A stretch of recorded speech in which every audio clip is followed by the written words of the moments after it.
اللهم صل على محمد وآل محمد. اعوذ باللہ من الشیطان اللعین الرجیم. بسم اللہ الرحمن الرحیم. رب اشرح لی صدری ویسر لی امری واحلل عقدۃ من لسانی یفقہوا قولی. ان اللہ وملائکتہ یصلون علی النبی یا ایھا الذین آمنوا صلوا علیہ وسلموا تسلیما.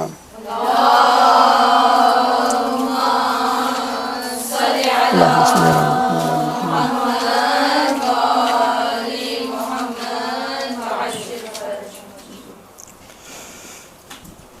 گروپ اینڈ فرینڈز، یہ ایک دو ٹرمینالوجیز ہیں آج کل سوشل میڈیا کے حوالے سے بڑی عام ہے.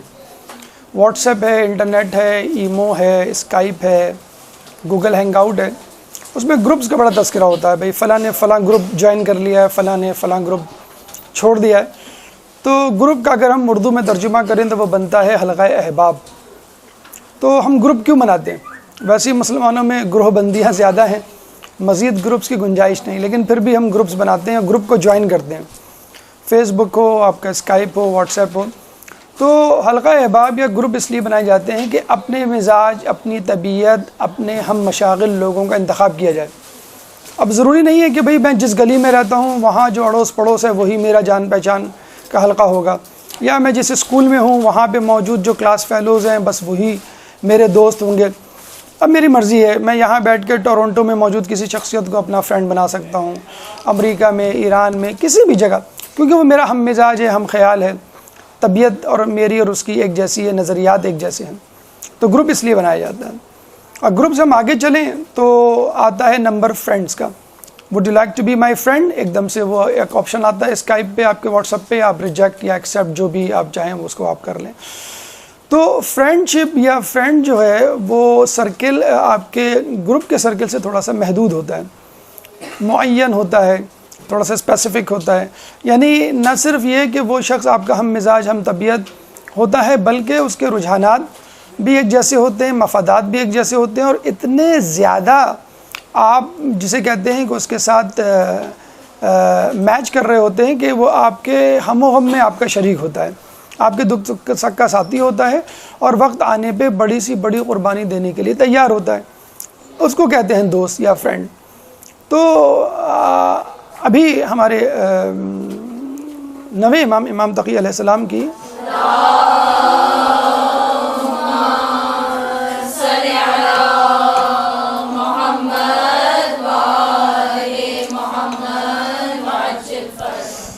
شہادت گزری ہے. ان کا ایک قول ہے کہ جس نے اللہ کی راہ میں ایک دوست حاصل کر لیا گویا اس نے جنت میں ایک گھر حاصل کر لیا.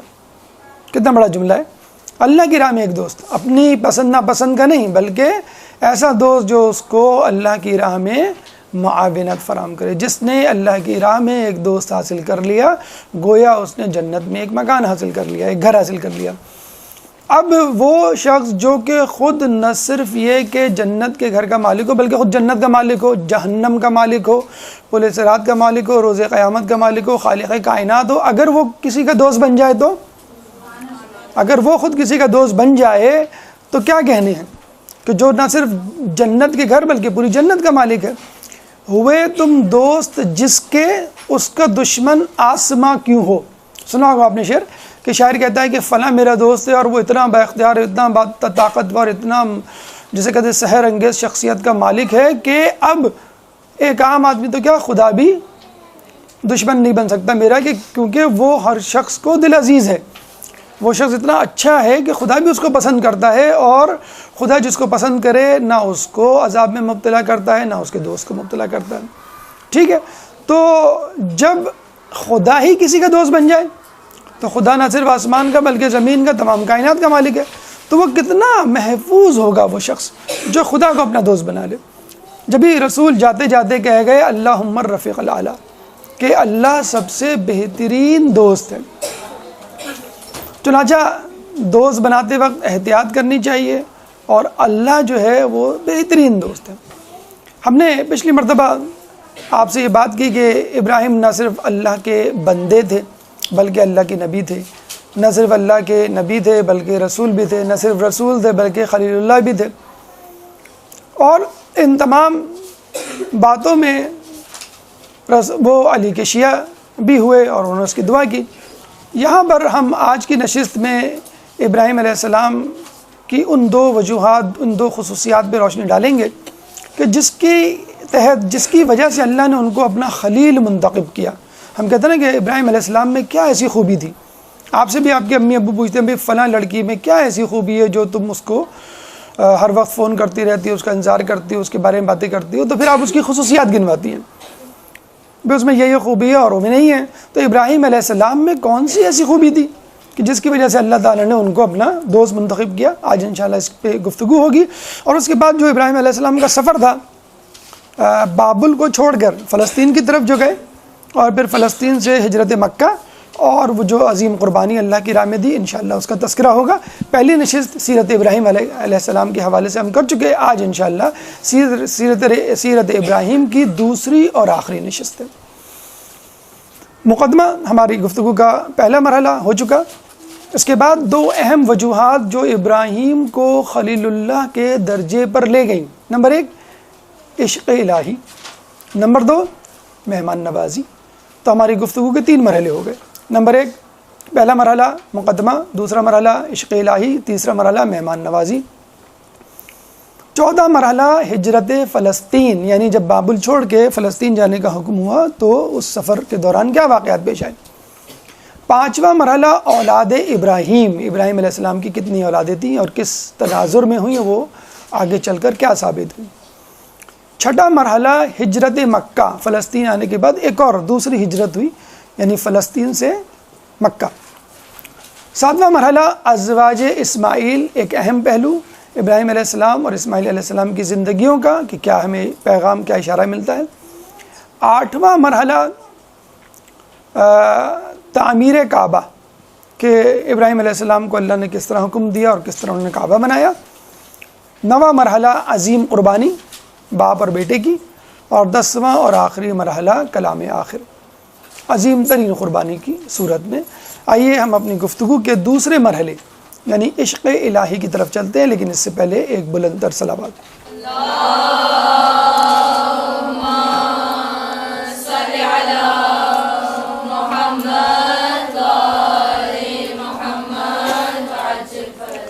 جب آپ کسی کو دوست بناتے ہیں تو اس کو اپنی محبت کا یقین دلانا ہوتا ہے،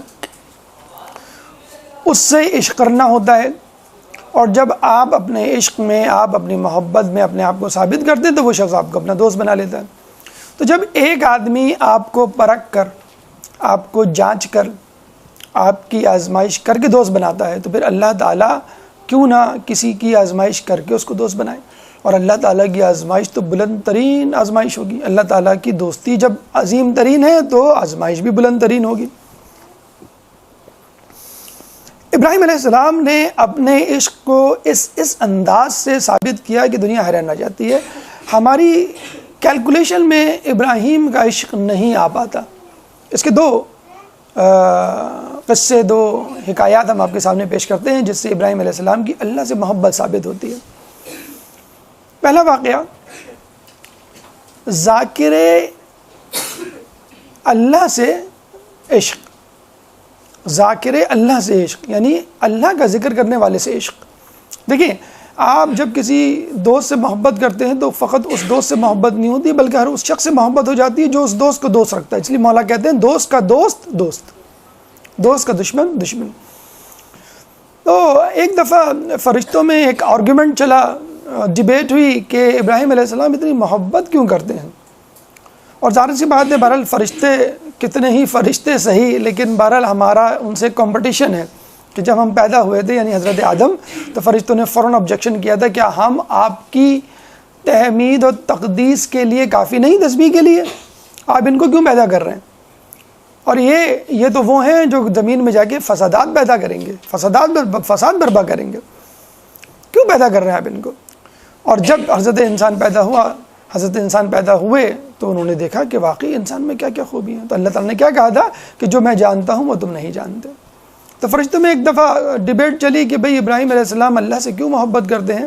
تو لوگوں نے کہا، یعنی فرشتوں نے کہا کہ بھائی اللہ نے ان کو نعمتیں دی ہوئی ہیں، اور جس کو نعمتیں دیتا ہے آدمی اس کے گن تو گائے گا تاکہ اور نعمتیں ملیں، یا کم از کم احسان مندی کی صورت میں۔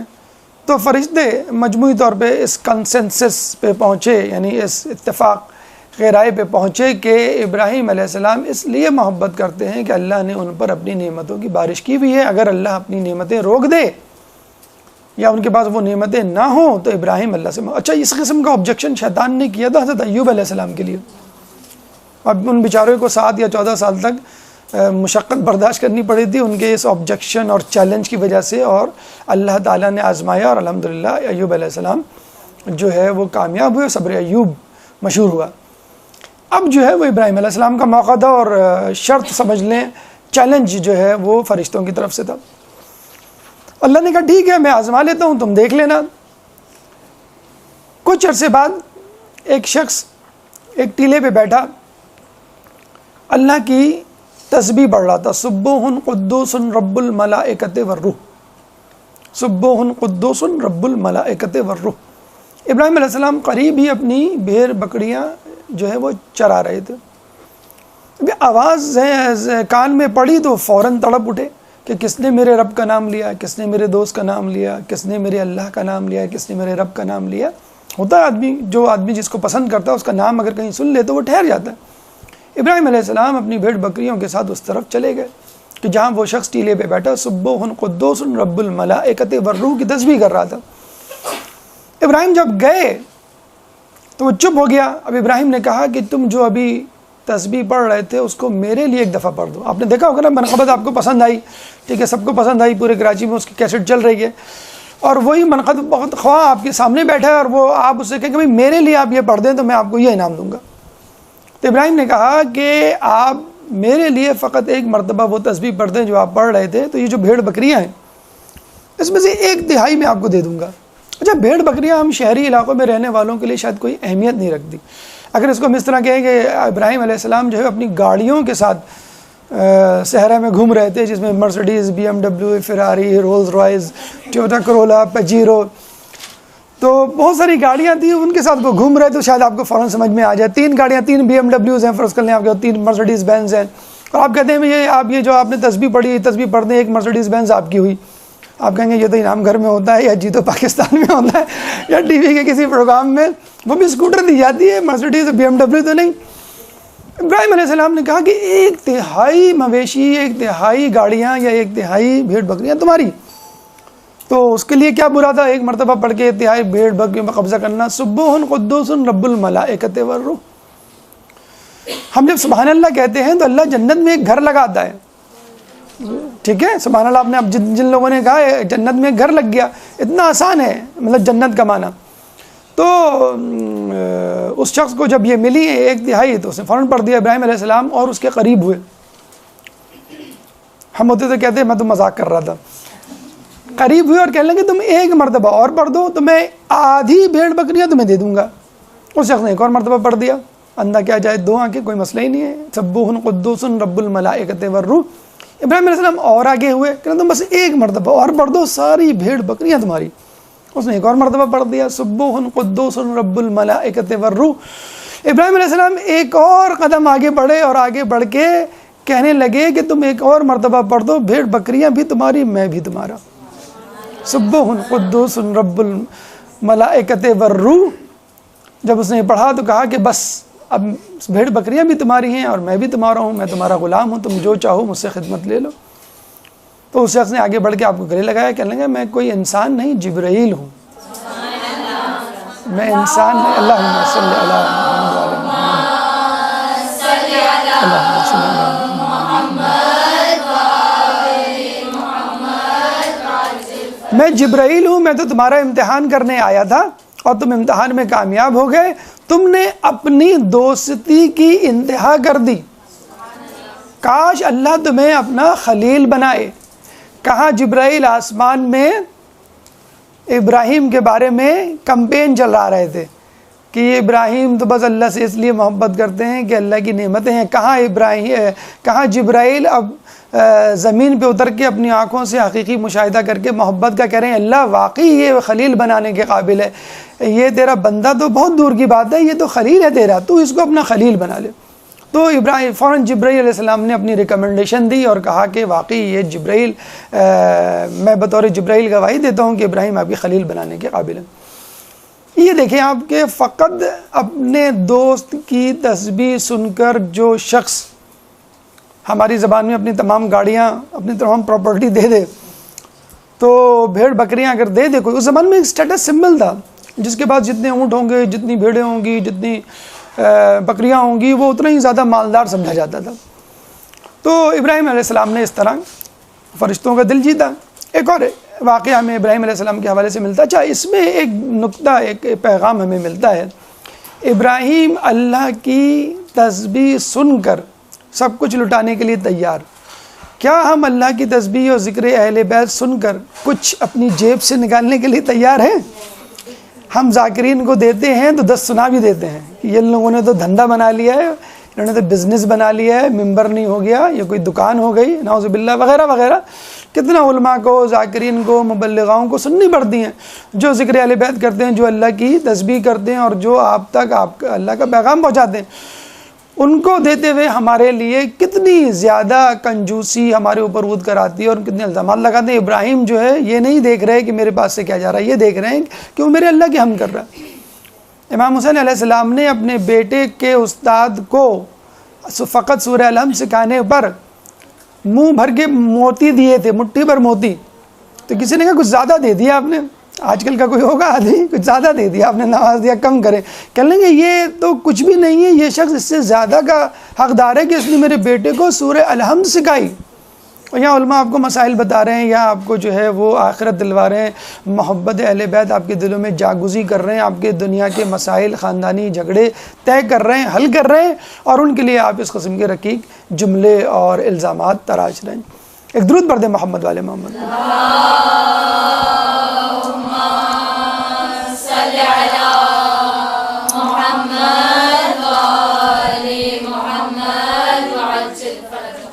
اچھا، ہم اگر اللہ کی محبت میں گرفتار ہو جائیں اور اللہ ہماری توفیقات میں اضافہ کر دے، ہم نماز شب شروع کر دیں اور ہم روزے رکھنا شروع کر دیں اور ہمیں چند خواب بھی آنا شروع ہو جائیں، تو ہم کہاں پہ پہنچ جاتے ہیں؟ 7ویں آسمان پہ ہمارا دماغ، کہ میں بد دعا دے دوں گی تو تمہارا یہ ہو جائے گا، تمہارا وہ ہو جائے گا. میں نے خواب میں یہ دیکھا ہے، دیکھنا فلاں کے ساتھ یہ ہوگا، اور یہ اور وہ فلاں تو کچھ بھی نہیں ہے، فلاں تو جو ہے وہ جہنمی ہیں، اور فلاں جو ہے وہ ٹی وی دیکھتے ہیں، فلاں جو ہے وہ یہ سنتے ہیں، اور آپ بڑے اللہ کے ولی بن کے بیٹھے ہوئے ہیں. ابراہیم خلیل اللہ ہیں، نبی ہیں، رسول ہیں، کیا کیا نہیں ہیں، اس کے باوجود تواضع ان کے ساری اپنے عروج پر. ہم 2 لفظ سیکھ جائیں، ہماری ٹی وی پہ فوٹو آ جائے، یا چند لوگوں میں ہماری تعریف ہو جائے، تو ہم سمجھتے ہیں بس ہم سے بڑا علامہ کوئی نہیں ہے. القاب اور جسے کہتے ہیں کہ اس کے ڈھیر لگ جاتے ہیں، اعزازات کے. ابراہیم علیہ السلام نبی ہونے کے باوجود ایک بچے کی طرح زانو تلمس طے کرنے کے لیے تیار ہیں کسی کے ساتھ میں بھی، جس کو وہ سمجھتے ہیں وہ مجھ سے بڑھ کر عابد ہے، مجھ سے بڑا دوست ہے اللہ کا.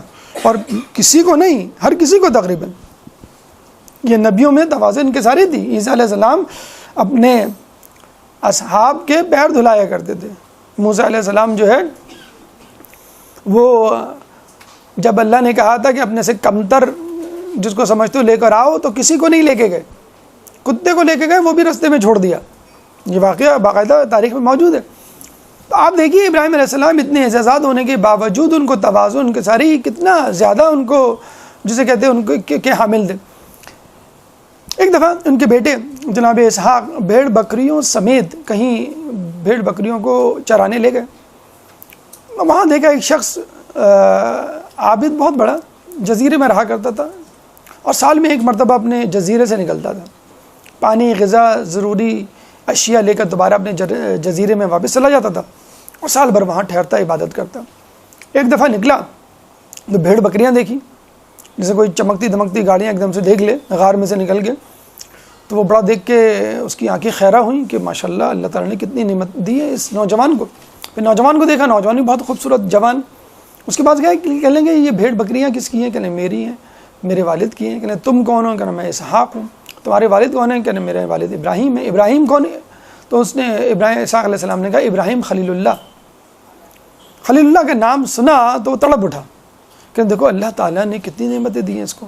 میں جزیرے میں بیٹھا ہوں دنیا سے کٹ کر, میں خلیل اللہ نہیں بن پایا, اور یہ شخص دنیا میں موجود ہے, الجھا ہوا ہے, لیکن اس کے باوجود اللہ کی محبت اس کے دل میں اتنی ہے کہ اللہ نے خلیل اللہ بنایا ہوا ہے. تو اس کا مطلب ہے گاڑی, بینک بیلنس, پراپرٹی رکھنا کوئی بڑا کام نہیں, اور نہ ہی نماز روزے کرنا کوئی بہت بڑا کام ہے. بینک, گاڑی اور پراپرٹی رکھنے کے باوجود نماز روزے کرنا بڑا کام ہے.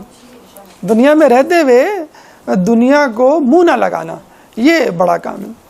تو ابراہیم علیہ السلام کا جب نام سنا خلیل اللہ تو وہ بڑا ہی ایکسائٹڈ ہوا, بہت ہی خوش ہوا, اور کہنے لگا کہ اللہ مجھے اس ابراہیم خلیل اللہ سے ملا دے.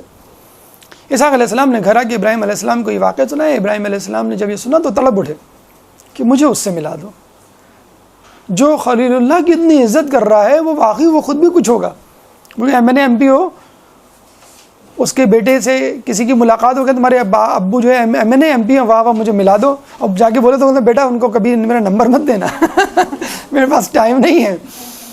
یا کوئی بہت بڑا پروفیسر ہو یا کسی بڑی اچھی پوسٹ پر ہو, ابراہیم کیا کہہ رہے ہیں اللہ مجھے اس سے ملا دے, کہ یقیناً وہ صاحب معرفت ہوگا. جبھی تو وہ خلیل اللہ کا نام سن کر تڑپ اٹھا. ابراہیم کی یہ دعا 3 سال بعد پوری ہوئی. ابراہیم علیہ السلام کو وہ شخص ملا, وہ پہچان گئے, لیکن اس کو بتایا نہیں. ہم ہو تو فوراً اپنا تعارف جو ہے ڈاکٹر فلاں فلاں, پروفیسر فلاں فلاں, انجینئر فلاں فلاں, علامہ فلاں فلاں, فوراً سابقہ اور لائقے لگا کر اپنا تعارف کروا دیں, تاکہ پہلی فرصت میں امپریشن بڑھ جائے میں کون ہوں, ذرا مجھ سے فاصلہ رکھ کے بات کیجیے گا آپ جناب سے. ابراہیم نے کوئی تعارف نہیں کروایا اور بس ان کے ساتھ ہو لیے. اچھا وہ یہ سمجھا کہ یہ کوئی عام شخص ہے, مجھ سے کچھ سیکھنے آیا ہے, اور وہ بھی اس طرح اس کو ٹریٹ کرنے لگا جیسے کوئی استاد شاگرد کو کرتا ہے. تو ساتھ ساتھ لے کے چلتے رہے وہ ابراہیم ان کے ساتھ بالکل شاگردوں کی طرح پیچھے پیچھے, جسے کہتے ہیں کہ باادب طریقے سے چلتے رہے. دریا آیا, انہوں نے بسم اللہ الرحمن الرحیم پڑھی, دریا کے پانی پہ قدم رکھا, چلنے لگے. ابراہیم نے کہا ارے آپ نے یہ کیسے کر دیا؟ آپ بچوں کو کہتے نا کبھی ارے بیٹا آپ نے موبائل کیسے کھول لیا, یہ مجھے بھی بتائیے. جب آپ سمجھ لیتے تھے ٹھیک ہے میں آپ ٹائل لاک لگا دوں گا یہاں پر. تو ابراہیم نے کہا آپ نے یہ کیسے کر لیا؟ میں نے بسم اللہ الرحمن الرحیم پڑھا ہے, تم بھی پڑھو, شاید تم بھی چل پڑھو. حالانکہ ابھی بسم اللہ پڑھ کے آئے تھے, نمرود کی آگ میں جب ڈالے جا رہے تھے تو بسم اللہ پڑھی تھی نا. جب نمرود کی بیٹی نے پوچھا تھا آپ کیسے بچ گئے, بسم اللہ پڑھ کے تم بھی پڑھو, تم بھی بچ جاؤ گی. معلوم نہیں تھا کیا؟ معلوم تھا. تواضع ان کے ساری کہ شاید تھوڑا سا کچھ اور معلوم ہو جائے, تو وہی معلوم ہو جو معلوم تھا. انہوں نے بسم اللہ الرحمن الرحیم پڑھی اور دریا پہ چلنا شروع کیا. چل پڑے. اب وہ پیچھے مڑ کے جب اس نے دیکھا کہ ابراہیم بھی دریا پہ چل رہے ہیں تو وہ سمجھ گیا, شک ہو گیا اس کو, یہ بھی کچھ پہنچی ہوئی چیز ہے, یہ چھپا رہا ہے مجھ سے. خیر وہ اس کو لے کے جو ہے اپنے جزیرے پہ گیا. وہ سمجھا شاید یہاں اب آ کے یہ اپنا بھید کھولیں گے. انہوں نے بھید نہیں کھولا. کہنے لگے آپ کون ہیں, کیا کر رہے ہیں جزیرے میں؟ اس نے کہا بس میں اللہ کی عبادت کرتا ہوں, سال میں 1 مرتبہ نکلتا ہوں. ابراہیم نے کیا کہا کہ میں چاہتا ہوں آپ اللہ سے دعا کریں کہ میں آپ کے ساتھ اس جزیرے میں رہوں. بھیڑ بکریاں, اسحاق, بی بی ہاجرہ, بی بی سارہ, سب کو چھوڑنے کے لیے تیار اس آدمی کے لیے جو خود ان سے تڑپ رہا ہے, ملنے کے لیے تڑپ رہا ہے. یہ معرفت الہی رکھتا تھا, اس لیے اللہ سے دعا کریں میں آپ کے ساتھ, خلیل اللہ نمبر 2 رسول اللہ کے بعد پوری کائنات میں نبی میں, اور وہ کہہ رہے ہیں ایک عام عابد سے اللہ سے دعا کریں میں آپ کے ساتھ رہوں. انہوں نے کہا میں دعا نہیں کر سکتا کیونکہ 3 سال سے میں ایک دعا کر رہا ہوں, وہ ابھی تک قبول نہیں ہوئی. جب تک وہ نہیں قبول ہو جاتی میں کوئی دوسری دعا قبول نہیں کروں گا. آپ کون سی دعا کر رہے ہیں؟ کہ میں یہ دعا کر رہا ہوں کہ اللہ تعالیٰ مجھے ابراہیم خلیل اللہ سے ملا دے. کہ میں ہی تو ہوں ابراہیم خلیل اللہ. انہیں آگے بڑھ کے ابراہیم خلیل اللہ کو گلے لگائے. دیکھیں یہ ہے تواضع ان کی ساری. ان لوگوں کے لیے خصوصی طور پہ جو دیندار ہیں, جو حجاب کرتے ہیں, جو داڑیاں رکھتے ہیں, جو نماز پڑھتے ہیں, جو روزے رکھتے ہیں, جو علم رکھتے ہیں, لیکن تکبر بھی رکھتے ہیں, غرور بھی رکھتے ہیں, عجب بھی رکھتے ہیں, خود پسندی بھی رکھتے ہیں, انانیت بھی رکھتے ہیں. میں یہ, میں وہ, میری ناک, میری بات, میرا قانون, جو میں نے کہہ دیا, میری پسند ناپسند وغیرہ وغیرہ. تو جب ابراہیم اپنے سے کہیں کمتر, غیر نبی, غیر معصوم ایک عابد کے سامنے زانوں میں تلمس طے کرنے کے لیے تیار ہیں, سیکھنے تھے. کیا موسیٰ کا واقعہ نہیں سنا آپ نے؟ کس طرح خضر علیہ السلام کی اللہ جب ان کے دل میں یہ بات پیدا ہوئی کہ اب میں کائنات میں سب سے بڑا عالم ہو گیا اللہ کے بندوں میں, اسی وقت اللہ نے کہا یو ٹرن لے لو, فوراً رک جاؤ اور چلو. کہاں؟ علم حاصل کرنے. جس پہ تم اترا رہے ہو کہ میں جو ہوں پوری کائنات میں سب سے بڑا، چلو جاؤ کہاں؟ خضر کے پاس۔ اور کس طرح خضر نے ڈیل کیا آپ کو معلوم ہے، ھذا فراق بینی و بینکم، کہ بس اب میرے اور تمہارے درمیان دوری ہے، جاؤ بس، نو مور، اب میں تمہیں نہیں ٹیچ کر سکتا، 3 غلطیاں تم نے کر دی۔ تو ابراہیم علیہ السلام کی تواضع انکساری ہم کو سکھا رہی ہے کہ ہمیں بھی دیندار ہونے کے باوجود تواضع انکساری نہیں چھوڑنی۔ تکبر فقط دنیا پہ نہیں ہوتا، گاڑی سواری، پراپرٹی، مال و اولاد، زیور و جواہرات، ان پر نہیں ہوتا۔ تکبر اپنی نیکی پہ بھی ہوتا ہے، اپنی نمازوں پہ بھی ہوتا ہے، اپنی قرات پہ بھی ہوتا ہے، اپنی تقریر پہ بھی ہوتا ہے، تحریر پہ بھی ہوتا ہے، کسی بھی چیز پہ ہو سکتا ہے، نیک چیز پہ بھی ہو سکتا ہے۔ بس اللہ تعالیٰ کو یہ تکبر پسند نہیں، اور شیطان کو اس کی عبادت کی مغروریت نے، تکبر نے تو پھنسایا تھا۔ اس نے کوئی طاقت پہ تو نہیں، تھوڑی گھمنڈ کیا تھا نمرود کی طرح، فرعون کی طرح، اس نے تو اپنی عبادت میں گھمنڈ کیا تھا، میں آدم سے زیادہ عبادت گزار ہوں، مجھے اللہ کو خلیفہ بنانا چاہیے۔ تو یہ ابراہیم علیہ السلام کی 2 واقعے جو نہ صرف ابراہیم علیہ السلام کے عشق کو ظاہر کرتے ہیں، بلکہ ایک وجہ خلیل بننے کی وجہ کو بھی ظاہر کرتے ہیں۔ اس میں ایک نقطہ اور بھی ہم بتاتے چلیں، آپ نے شاید میٹرک کی انگلش کی کتاب میں ایک پویم پڑھی ہوگی کہ جس میں ایک شخص جو ہے وہ سیڑھیوں پہ چڑھتا ہے اور ٹاپ موسٹ اسٹیپل کی جو اسٹیئرز ہیں اس پہ چڑھ جاتا ہے، اور خدا اس سے پوچھتا ہے کہ تم کیا چاہتے ہو؟ تو وہ کہتا ہے کہ میں تمہارے ساتھ رہنا چاہتا ہوں۔ تو وہ آخری اسٹینزا، آخری جملہ مجھے یاد ہے، go down again I dwell among the people, نیچے جاؤ میں لوگوں کے درمیان رہتا ہوں۔ تو اللہ تک پہنچنے کے لیے اللہ تک جانا ضروری نہیں ہے، اللہ تک پہنچنے کے لیے انسانوں تک جانا ضروری ہے۔ آپ اللہ کے بندوں سے محبت کریں، اللہ خود آپ کی کسی سے ناچاتی ہے، جھگڑا ہے، اور وہ زندگی بھر آپ سے بات کرنے کے لیے تیاری نہیں، آسان سا طریقہ لوگ علماء فرماتے ہیں، آپ اس کے بچے کو گود میں اٹھا کے پیار کرنا شروع کر دیں۔ آپ دیکھیں وہ ماں، وہ عورت، وہ شخص جو ہے پگھل جائے گا کہ یہ میرے بچے کو پیار کر رہا ہے، اس کا مطلب ہے کہ اس کے دل میں میرے لیے محبت ہے۔ اسی طرح آپ کی کسی سے بہت زیادہ محبت کیوں نہ ہو، دوستی کیوں نہ ہو، رشتہ داری کیوں نہ ہو، آپ اس کے بچے کو جھاڑ دیں، مار دیں، برا بھلا کہہ دیں، آپ دیکھیں وہ فوراً دشمن بن جائے گا۔ ایک چھوٹے سے بچے کے لیے آپ سے دشمنی کے لیے تیار ہو جائے گا، 2 سال کا بچہ، 4 سال کا بچہ، اس میں کوئی عقل و شعور نہیں۔ تو اللہ تعالیٰ کا بھی یہی ہے کہ تم جو ہے پہلے میرے بندوں سے محبت کرو، پھر تم کوالیفائی کرو گے مجھ سے محبت کا۔ تو یہ ابراہیم کا عشق تھا جس نے ان کو خلیل اللہ کی منزل تک پہنچایا، لیکن فقط عشق یا زبانی کلامی کہنے سے کام نہیں چلے گا، کچھ خرچہ بھی کرنا پڑے گا، اور وہ مہمان نوازی کی صورت میں ابراہیم علیہ السلام نے کیا۔ کیسے؟ ایک درود پڑھ دیں پہلے محمد والے محمد۔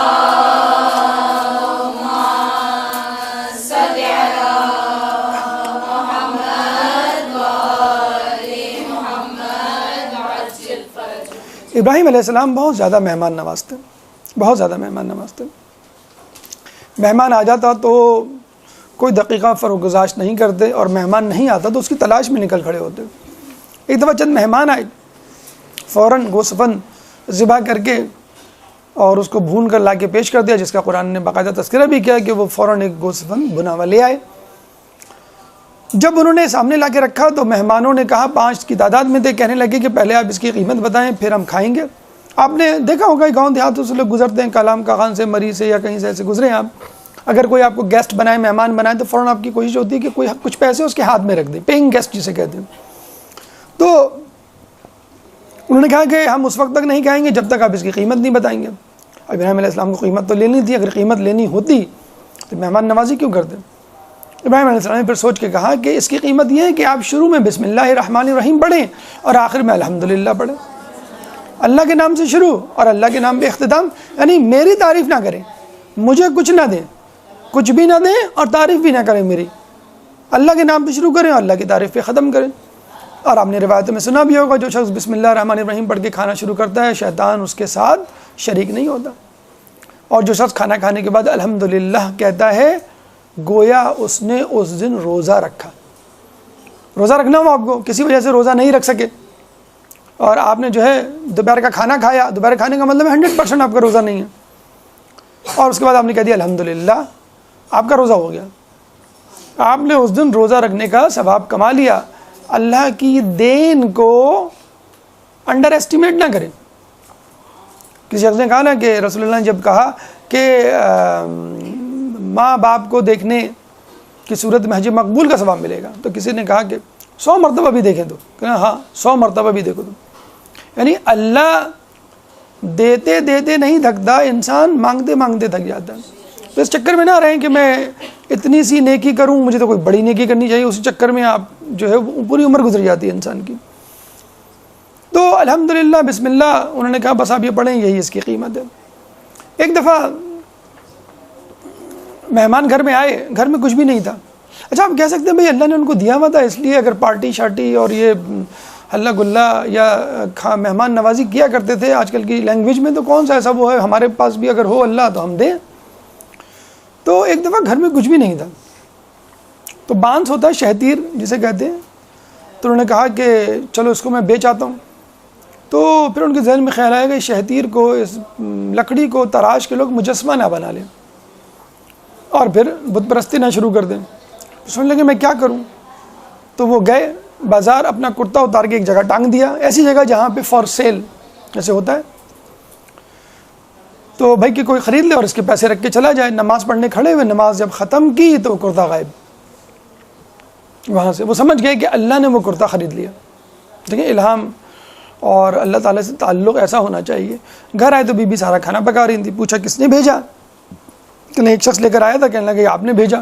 وہ سمجھ گئے کہ اللہ تعالیٰ نے میرے کرتے کو قبول کر لیا. اور پھر کہیں جا کے مہمان نوازی کی.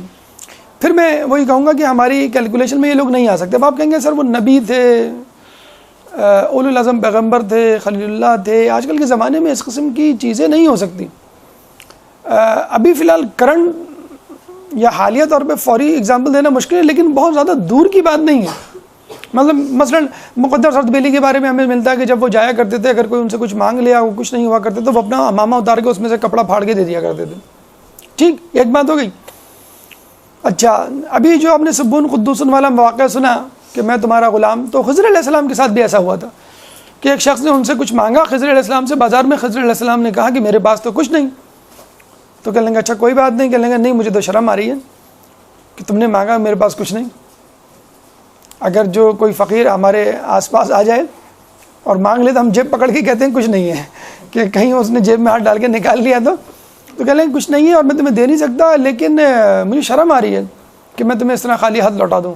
اور فقیر کو شرم آنے لگی. کہہ لیں نہیں کوئی بات نہیں آپ جائیں. کہہ لیں نہیں میں دیکھو سوچتا ہوں کچھ کس طرح تمہیں دوں. کہہ لیں اچھا ایک آئیڈیا میرے ذہن میں ہے، میں تمہارا غلام بن جاتا ہوں اور تم مجھے بیچ دو.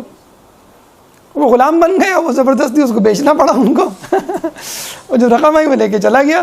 وہ جو شخص ان کو لے کے گیا تو وہ ان کے جو ہے وہ رہن سہن رفتار گفتار دیکھ کے وہ سمجھ گیا یہ ولی اللہ ہے، کوئی عام آدمی تھوڑی ہے، غلام تھوڑی ہے.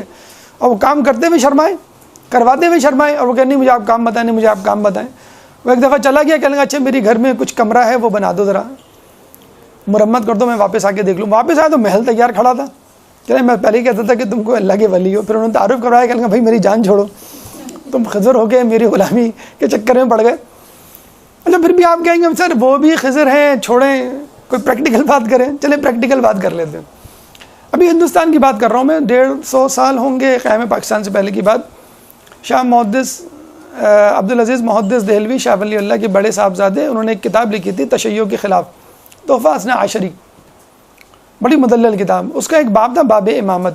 اس باب امامت کے جواب میں سید حامد حسین لکھنوی نے کتاب لکھی ابقات الانوار، 6 جلدوں پہ. اس کتاب میں لکھنے کے لیے ایک حدیث چاہیے تھی، وہ نہیں مل رہی تھی. کسی نے بتایا فلاں عالم دین کے پاس ہے، لیکن وہ غیر شیعہ تھا. ڈرتے ڈرتے اس کے پاس گئے اور کہا کہ مجھے فلاں کتاب چاہیے. کہنے میں تو نہیں دوں گا. وہ پہچان گیا کہ یہ بڑی اہم ہے اس کے لیے. کہیں گے آپ جتنی قیمت مانگیں میں دینے کے لیے تیار ہوں. کہیں میں پھر بھی نہیں دوں گا. پوری جائیداد دینے کے لیے تیار ہو گئے. ابراہیم علیہ السلام کی طرح اپنی شیپ پوری بھیڑ بکریاں ادھر یہ پوری، میں اب بھی نہیں دوں گا. کہیں گے میں کیا کس طرح اس کو وہ کروں قائل کروں. کہ اچھا ایسا کریں مجھے آپ ایک رات اپنے یہاں ٹھہرنے کی اجازت دے دیجئے اور وہ کتاب سامنے رکھ کے آپ کے سامنے میں وہ حدیث نقل کروں گا اور اس کے بدلے میں آپ میری جائیداد اور میرے مجھ سے اتنا پیسہ لے لیں. وہ پھر بھی نہیں تیار، وہ پریشان. کہ اب یہ کیسے؟ انہوں نے کیا کہا پتا آپ کو؟ آپ کے رونگٹے کھڑے ہو جائیں گے.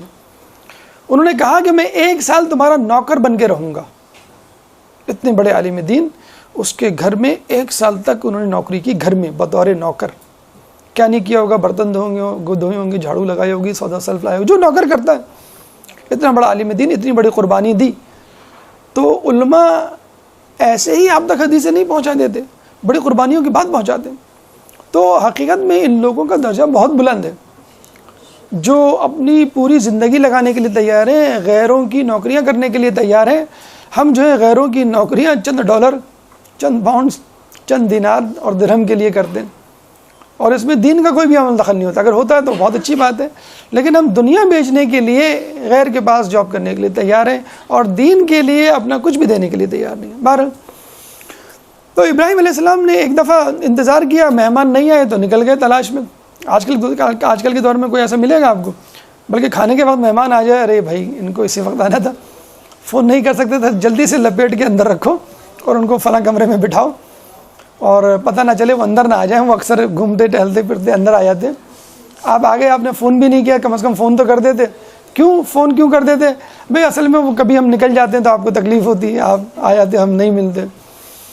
تو ابراہیم علیہ السلام نہیں ملتا تو یہ نہیں کہتے اللہ کا شکر ہے آج کوئی نہیں آیا، چلو بھائی آج ڈٹ کے کھائیں گے۔ نکل جاتے باہر ڈھونڈنے کے لیے۔ ایک دفعہ کوئی بھی نہیں ملا، واپس آ کے تھکار کے دیکھا تو ایک آدمی گھر میں کھڑا ہوا ہے صحن میں۔ وہی اسی نے دروازہ کھولا، وہ پریشان، غصے میں، غیرت ان کی جاگی، تم میرے گھر میں کیسے داخل ہو گئے میری اجازت کے بغیر؟ کہنے لگے میں پروردگار کی اجازت سے آیا ہوں۔ وہ پھر پریشان ہو گئی، کیسا عجیب آدمی ہے، کہ میرا گھر ہے بھائی، تم اس گھر میں کیسے داخل ہو گئے میری اجازت کے بغیر؟ میں تو پروردگار کی اجازت سے آیا ہوں۔ پھر تیسری مرتبہ پوچھا، پھر تیسری پوچھا، بھائی سچ بتاؤ تم کون ہو؟ کہنے اصل میں جبرائیل فرشتہ ہوں، اور اللہ کی پروردگار کی اجازت سے آیا ہوں، اور اللہ نے مجھے دنیا میں بھیجا ہے کہ میرے خلیل سے ملاقات کر کے آؤ، اس کو میرا سلام پہنچاؤ، تو میں اس خلیل سے ملنے آیا ہوں۔ ابھی بھی ان کی تفاضل ان کی ساری دیکھیے، ہم ہوتے تو فوراً دانت نکال لیتے، میں ہی تو ہوں تو نے بتایا نہیں میں خلیل کے، میں تو بہت بڑی چیز ہوں۔ تو ابراہیم علیہ السلام نے کہا کہ کون ہے وہ خلیل، مجھے بھی دکھاؤ، مجھے بھی ملاؤ، میں عمر بھر اس کی نوکری کرنے کے لیے تیار ہوں جو اللہ کا خلیل ہے۔ بتائیے، جبرائیل نے گلے لگایا کہ تم ہی تو خلیل ہو، کہ جس سے ملاقات کے لیے میں آیا ہوں۔ تو یہ ہے اللہ تعالیٰ کی، یہ ہے ابراہیم علیہ السلام کی تواضع انکساری، کہ اللہ کے خلیل تھے، اس کے باوجود اپنے آپ کو اس قابل نہیں سمجھتے تھے۔ اچھا اسٹوڈنٹ ہوتا آپ نے دیکھا ہوگا نا، آپ کو تو بھائی اے گریڈ آئے گا، دوسرے محلے والے کہہ رہے ہیں، رشتے دار کہہ رہے ہیں نہیں میرا تو جو ہے پیپر ٹھیک نہیں ہوا، پتہ نہیں اے گریڈ آئے نہیں آئے، تو اس کو کہتے ہیں ہم تواضع انکساری۔ ایک درود پڑھ دے محمد والے محمد۔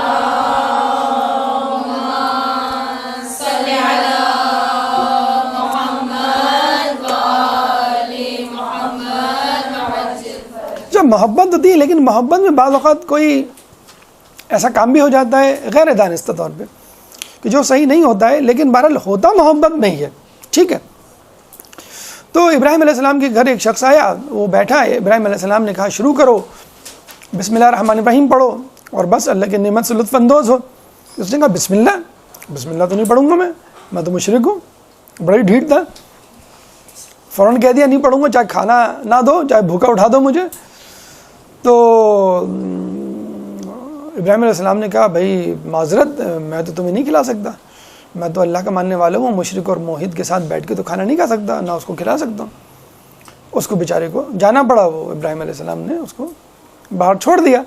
جب واپس آئے تو ابراہیم علیہ السلام کو اللہ نے وحی کی، ابراہیم اس 70 سالہ مشرک 70 سال سے ہماری نافرمانی کر رہا ہے، میں نہیں مان رہا، ہم 70 سال سے اس کو کھلا رہے ہیں، تم ایک وقت کھانا نہیں کھلا سکے۔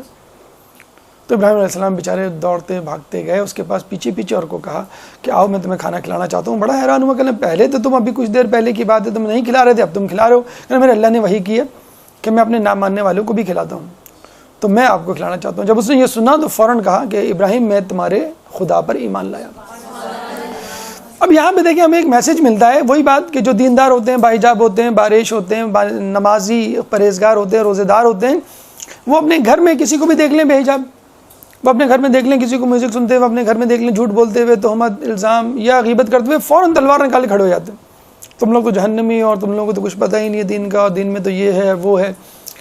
تو ایک بے دین کے ساتھ آسیہ گزارا کر رہی ہے، ایک بے دین کے ساتھ نوح علیہ السلام گزارا کر رہے ہیں، کنعان اپنے بیٹے کے ساتھ، لوط علیہ السلام اپنی بے دین بیوی کے ساتھ گزارا کر رہے ہیں۔ تو کون سا نبی، کون سا امام، مجھے بتائیے کتنی مثالیں موجود ہیں کہ اپنے رشتہ داروں میں موجود گھرے میں ہیں، اپنے رشتہ داروں میں بھی کافر، مشرک، اور کیا ابراہیم علیہ السلام کی چچا آزر بت پرست۔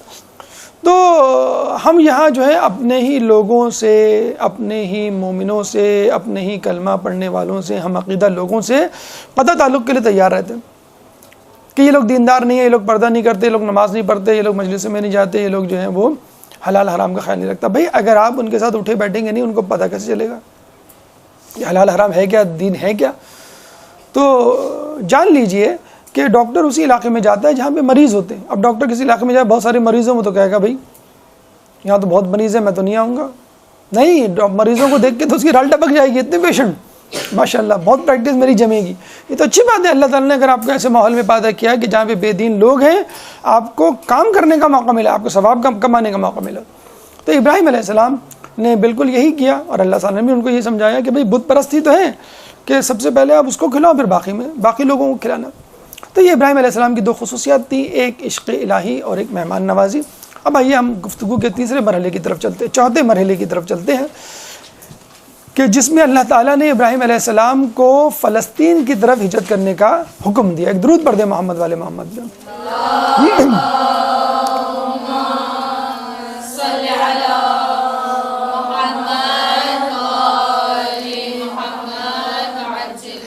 بابل میں رہتے ہوئے ابراہیم علیہ السلام پہ کتنی آزمائشیں اور مصیبت آئیں آپ جانتے ہیں. کس طرح انہوں نے نمرود کا مقابلہ کیا. اتنی کوشش کے باوجود آپ کو معلوم ہے ابراہیم علیہ السلام پہ کتنے لوگ ایمان لائے؟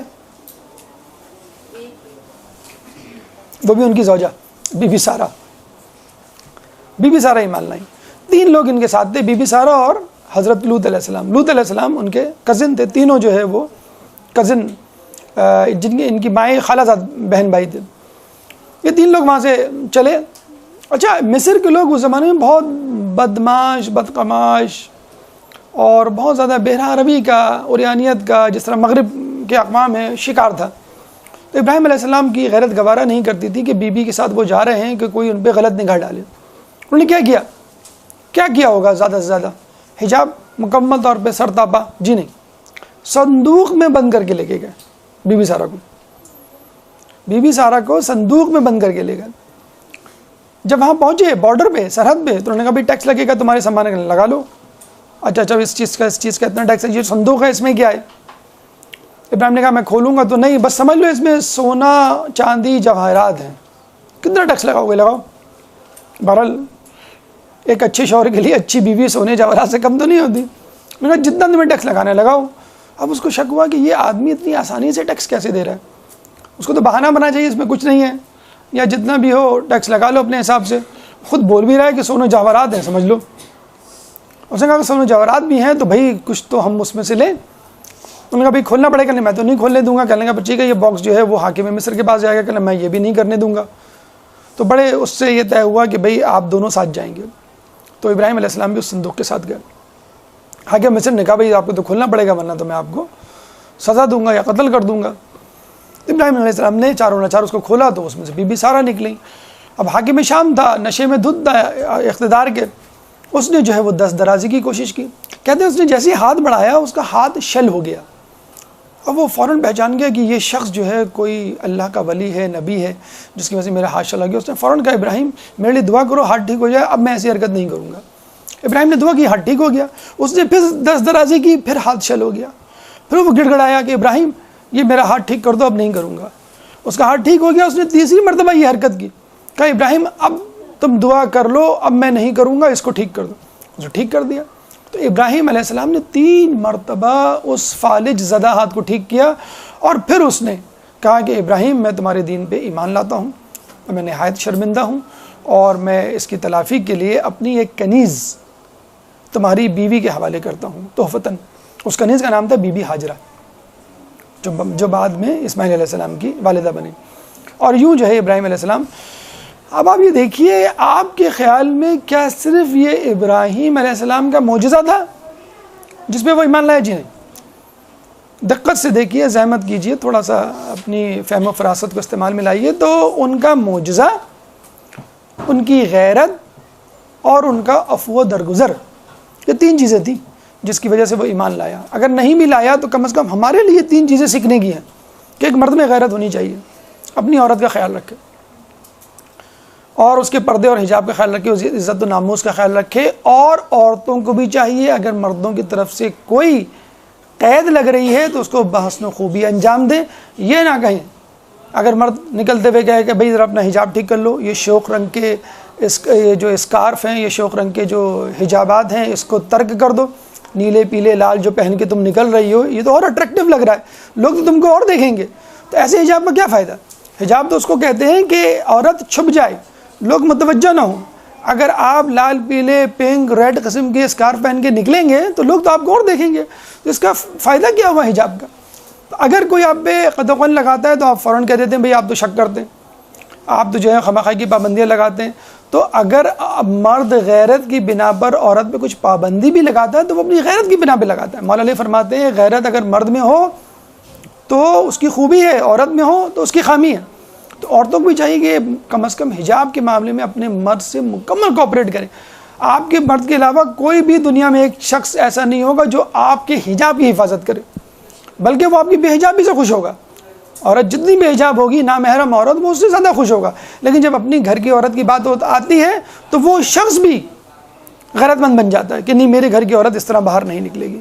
تو خدارا ابراہیم علیہ السلام کی طرح مردوں کو چاہیے کہ اپنی غیرت کا مظاہرہ کریں، اپنی عورتوں کی عزت و ناموس کی حفاظت کریں، ان کے حجاب کی حفاظت کریں. اور عورتوں کو بھی چاہیے کہ مردوں کی غیرت کو ملحوظ خاطر رکھتے ہوئے، ان کا احترام کرتے ہوئے ان کی پابندیوں کو قید نہ سمجھیں. جیسے مغرب نے کہا ہوا ہے کہ اسلام نے عورت کو جو ہے وہ قید میں ڈالا ہوا ہے. ابھی فرانس میں ہم نے سنا ہوگا برقنی پہ پابندی لگا دی. برقنی کیا ہے؟ آپ کا فیس اور آپ کے ہینڈز دو بس وہ کھلے رہیں گے. اب وہاں پہ کئی جو ہے خواتین بھی ہیں، مسلم خواتین، وہ بھی بیچ پہ جاتی ہیں اپنے بچوں کو لے کر شوہر وغیرہ کے ساتھ، خاندان والوں کے ساتھ، تو وہ تو برقنی پہنتی ہیں. برقنی جیسے میں نے آپ کو بتایا سوئم سوٹ ہوتا ہے لیکن آپ کا چہرہ اور ہاتھ. باقاعدہ فرانس کی پولیس گھوم رہی ہے فرینچ بیچز پہ کہ وہ دیکھے کون سی عورت با حجاب ہے اور اس کو اٹھا کے لے جاتے ہیں. یا تو حجاب اتارو یا پھر یہاں نہ بیٹھو یا پھر فائن دو. یہ ہو رہا ہے. تو وہاں پہ نقاب پہ تو بالکل ہی پابندی ہے، اس پہ تو آپ فوراً جرمانہ لگ جائے گا آپ کو. تو وہ بڑا اچھا ایک وہ تھا لطیفہ کہ ایک عرب عورت سیلز گرل دکان پہ کھڑی ہوئی تھی، ایک بے حجاب نارمل سی، نارمل تو نہیں کہنا چاہیے، اب نارمل سی نارمل خاتون آئی، یعنی با حجاب، پورا نقاب بھی ڈلا ہوا اس کا. تو جو عرب عورت دکان پہ کھڑی ہوئی تھی اس نے فوراً اس عورت کو دیکھ کے کہا کہ یہ you the fundamentalist, you are the root of problem. تم لوگوں کی وجہ سے فرانس میں مسلمانوں کے خلاف پرابلمز پیدا ہوئی ہیں اور لوگ اور پولیس والے ہمیں شک کی نگاہ سے دیکھتے ہیں. تمہیں ضرورت کیا ہے اتنا سخت حجاب کرنے کی فرانس میں؟ تمہیں اگر یہ حجاب کرنا ہے، اپنا نقاب جو ہے اپنا چہرہ چھپانا ہے، مکمل طور پہ حجاب میں ملبوس ہونا ہے، تو جاؤ اپنے مسلم ملک جہاں سے تم آئی ہو. اس عورت نے نقاب ہٹائی اور اپنا حجاب اتارا اور کہنے لگی کہ میں عرب عورت نہیں ہوں، میں تو فرینچ وومن ہوں، میں تو فرینچ وومن ہوں، میں فرانسیسی خاتون ہوں، میں تو اسلام سے متاثر ہو کے میں نے یہ حجاب پہنا ہے. تم کیسی مسلمان عورت ہو کہ تم مسلمان گھرانے میں پیدا ہوئی اور تم حجاب نہیں کرتی؟ تو کہیں یہ نہ ہو جائے. وہی میں کہتا ہوں کہ امام جب آئیں گے یہ نہ ہو کہ وہ مغرب سے جو ہے لوگوں کو اتنا زیادہ ٹرینڈ بن گیا ہے مغرب سے قم جانے کا اور عالم دین بننے کا، میں آپ کو بتا نہیں سکتا. آئے دن کوئی انجینئر، کوئی جو ہے ڈاکٹر، کوئی جو ہے آئی ٹی پروفیشنل، دھڑا دھڑ لوگ قم اور نجف جا رہے ہیں وہاں سے کہ ہمیں علم دین حاصل کرنا ہے. تو یہ نہ سمجھیں کہ امریکہ اور یورپ میں اگر لوگ رہتے ہیں تو سب کے سب بے دین ہیں. کئی جیسے کہ لکل فرعون موسیٰ، ہر فرعون کے لیے موسیٰ ہے. اللہ نے وہاں بھی اگر فرعون پیدا کیے تو موسیٰ بھی پیدا کیے. رچرڈ نکاز ایک شخص کا نام ہے، الجیرین. اب نامعلوم وہ مسلمان ہے کیا ہے، نام سے وہ تھوڑا سا کراس لگتا ہے. رچرڈ نکاز اس نے اعلان کر دیا فرانس میں کہ جس عورت پر حجاب پہننے پر فائن لگے گا اس کا فائن میں دوں گا. پورے فرانس میں جس عورت پر فائن لگے گا وہ مجھے ای میل کر دے، فون کر دے، میں پہنچ جاؤں. کتنی عورتوں کے وہ فائن دے چکا ہے اب تک. اب ایک عورت ہے روزانہ وہ حجاب میں باہر نکلتی ہے، روزانہ اس پہ فائن لگے، وہ کب تک دے گی؟ تماچا ہے فرانس کی حکومت پر. نمبر ایک بات. نمبر دو، ابھی فرانس کی ایک عدالت نے باقاعدہ یہ حکم جاری کیا ہے کہ ہم اپنے شہر میں اس حجاب کو نہیں مانتے، یعنی اس پابندی کو نہیں مانتے. عورت حجاب کر کے باہر نکل سکتی ہے. ابھی کینیڈا سے خبر آئی ہے کہ سرکاری جاب کے دوران مسلمان عورت حجاب کر سکتی ہے. ابھی خبر آئی ہے وہاں پہ فرانس میں ایک کمپنی نے ملبوسات کی نمائش کروائی. کون سے ملبوسات بتاتے ہیں نا, کون سے ملبوسات؟ پینٹ شرٹ کی کروائی, کوٹ کی کروائی, اسکارف کی کروائی. ان کا ٹاپک کیا تھا؟ حجاب. فقط اور فقط حجاب ڈریسز کی نمائش کروائی اس کمپنی نے. اور وہ کمپنی ملٹی نیشنل, باہر کی کمپنی, کو مسلم کمپنی نہیں. فرانس کی حکومت ان کے اوپر چڑھ دوڑی, بھائی یہ کیا کر رہے ہو تم لوگ, نان مسلم کمپنی, اور تم لوگ حجاب کو پروموٹ کر رہے ہو. کہیں گے جب سے آپ نے برقعی پہ پابندی لگائی ہے اس دن سے ہمارے حجاب کے پروڈکٹس کی سیل میں اضافہ ہو گیا. ایک درود پڑھ دیں محمد والے محمد.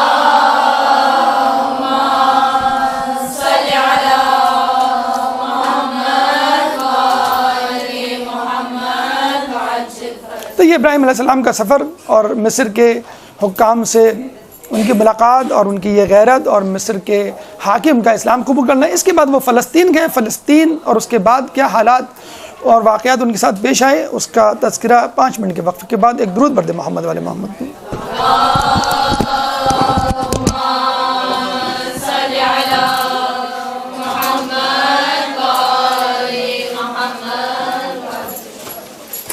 بسم اللہ الرحمن الرحیم. اپنی گفتگو کا سلسلہ وہیں سے ہم شروع کرتے ہیں. ابراہیم علیہ السلام کو اللہ تعالیٰ نے فلسطین کی طرف ہجرت کرنے کا مشورہ دیا اور آپ فلسطین پہنچے. فلسطین پہنچنے کے بعد وہاں آباد ہوئے. لوط علیہ السلام کو 24 میل دور پہاڑی کے نیچے ایک گاؤں میں متعین کیا کہ آپ وہاں پہ جا کے تبلیغ کریں. لوط علیہ السلام نبی تھے اور ابراہیم علیہ السلام جو ہے وہ آپ کے وہ رسول تھے. تو یہ ممکن ہے کہ ایک ہی وقت میں 2 نبی یا رسول اور نبی ہوں. تو وہ آپ کی زیر نگرانی آپ کی شریعت کے مطابق لوگوں کو اللہ کا پیغام پہنچا رہے تھے. ابراہیم علیہ السلام کی عمر اس وقت 99 سال ہو گئی تھی اور ان کی کوئی اولاد نہیں تھی. انہوں نے اللہ سے دعا کی کہ اللہ مجھے ایک اولاد دے, اور پھر انہوں نے بی بی سارہ سے کہا کہ تمہاری جو کنیز ہے ہاجرہ یہ مجھے دے دو, ہبہ کر دو, تاکہ میں جو ہوں اس سے نکاح کر لوں اور ہو سکتا ہے اللہ تعالیٰ اس کے بدن سے مجھے لڑکا دے دے. بی بی ہاجرہ سے ان کی شادی ہوئی. 99 سال کی عمر میں حضرت اسماعیل علیہ السلام پیدا ہوئے. بی بی سارہ کو جو کنیز دی تھی اس بادشاہ نے, دیکھیں اب یہ بھی ایک حکمت اللہ تعالیٰ کی ہو سکتی ہے کہ آپ یہ سوچ رہے ہوں گے بھی ابراہیم نے اس طرح کے بدقماش, بدتمیز, بد تہذیب اور اللہ کے نافرمان بادشاہ کو کیوں معاف کیا, کیوں 3 مرتبہ اللہ سے درخواست کی. تو آپ دیکھیں معاف کرنے کی صورت میں نہ صرف وہ مسلمان ہوا, دین حنیف پر آیا, بلکہ اس نے کنیز دی بی بی ہاجرہ. بی بی ہاجرہ سے ان کی شادی ہوئی, اسماعیل علیہ السلام پیدا ہوئے. اسماعیل علیہ السلام جب پیدا ہوئے تو ظاہر سی بات ہے پیدا ہونے کے بعد حضرت ابراہیم علیہ السلام کا وقت اسماعیل علیہ السلام اور بی بی ہاجرہ کے ساتھ زیادہ گزرتا, اور بی بی سارہ کو دیکھ کر تھوڑا سا خلق ہوتا, اور انہوں نے دعا شروع کی اللہ تعالیٰ مجھے بھی ایک بیٹا دے.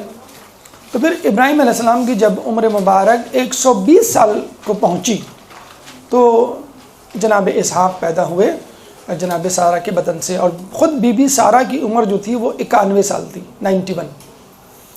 تو ہمیں اللہ تعالیٰ کی اس سے رحمت سے مایوس نہیں ہونا چاہیے.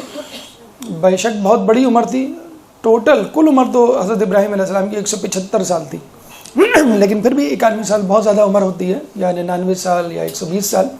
بہرحال اللہ تعالیٰ نے ان کو اولاد سے نوازا, بی بی ہاجرہ کی بدن سے پہلے اور پھر بی بی سارہ کے بدن سے, اور اسماعیل اور اسحاق دونوں آگے چل کے نبی بنے, بلکہ ان کی نسلیں بھی نبی بنی.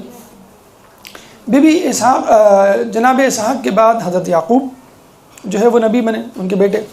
حضرت یعقوب کے بعد ان کے بیٹے حضرت یوسف نبی بنے. ابھی یوسف کے بھائیوں میں سے لاوی یا یہودا کی نسل میں سے موسیٰ علیہ السلام اور عیسیٰ علیہ السلام پیدا ہوئے. موسیٰ علیہ السلام کے ماننے والے یہودی کہلائے, اور عیسیٰ علیہ السلام کے ماننے والے جو ہیں وہ عیسائی کہلائے. اور اس طرف اسماعیل علیہ السلام سے رسول اللہ پیدا ہوئے. جناب زید کو جب ایک بادشاہ بنو امیہ کے بادشاہ نے بلایا اور سارے دربار ذلیل کرنا چاہا اور کنیز زادہ کہہ کے مخاطب کیا, تو جناب زید نے کہا کہ تم مجھے کیوں کنیز زادہ کہہ رہے ہو, اسماعیل خود کنیز زادے تھے. خود بی بی ہاجرہ کے بدن سے تھے جو کنیز تھی، اور اسماعیل کی نسل سے رسول اللہ پیدا ہوئے۔ تو یہ تو اللہ کا کرم ہے کہ وہ جس کو چاہے عزت دے، جس کو چاہے ذلیل کرے۔ تو یہودی، عیسائی اور مسلمان، دیکھا جائے ابراہیم علیہ السلام کی اولادوں ہی میں سے ایک اولاد یا ایک نبی کے ماننے والے ہیں، تو مذہباً ہم سب کزنز ہیں، یہودی، عیسائی اور مسلمان۔ اس لیے اگر آپ انٹرنیٹ پہ تلاش کریں مذاہب یا مذہب، تو اس میں لکھا ہوا آتا ہے ابراہیمی مذاہب اور غیر ابراہیمی مذاہب۔ ابراہیمی مذاہب یعنی یہودی، عیسائی اور مسلمان، غیر ابراہیمی مذاہب یعنی ہندو، سکھ، بدھ مذہب، جین مذہب، یہ تمام مذاہب آ جاتے ہیں۔ تو اس طرح دنیا میں اس طرح کی کلاسیفیکیشن ہے مذاہب کے اعتبار سے۔ بلکہ ہندوؤں کے بارے میں بھی کہا جاتا ہے کہ یہ وہی بابل کے بت پرست تھے کہ جو اب تک چلے آ رہے ہیں، جنہوں نے ابراہیم علیہ السلام کی دعوت کو قبول نہیں کیا، یا اگر قبول کر بھی لیا تھا تو دوبارہ اپنی بت پرستی کی طرف لوٹ گئے۔ بہرحال یہاں پر آ کر ہمیں ایک بات کو سمجھ لینا چاہیے کہ اللہ کی رحمت سے کبھی انسان مایوس نہ ہو۔ اللہ کے یہاں دیر ہے، اندھیر نہیں۔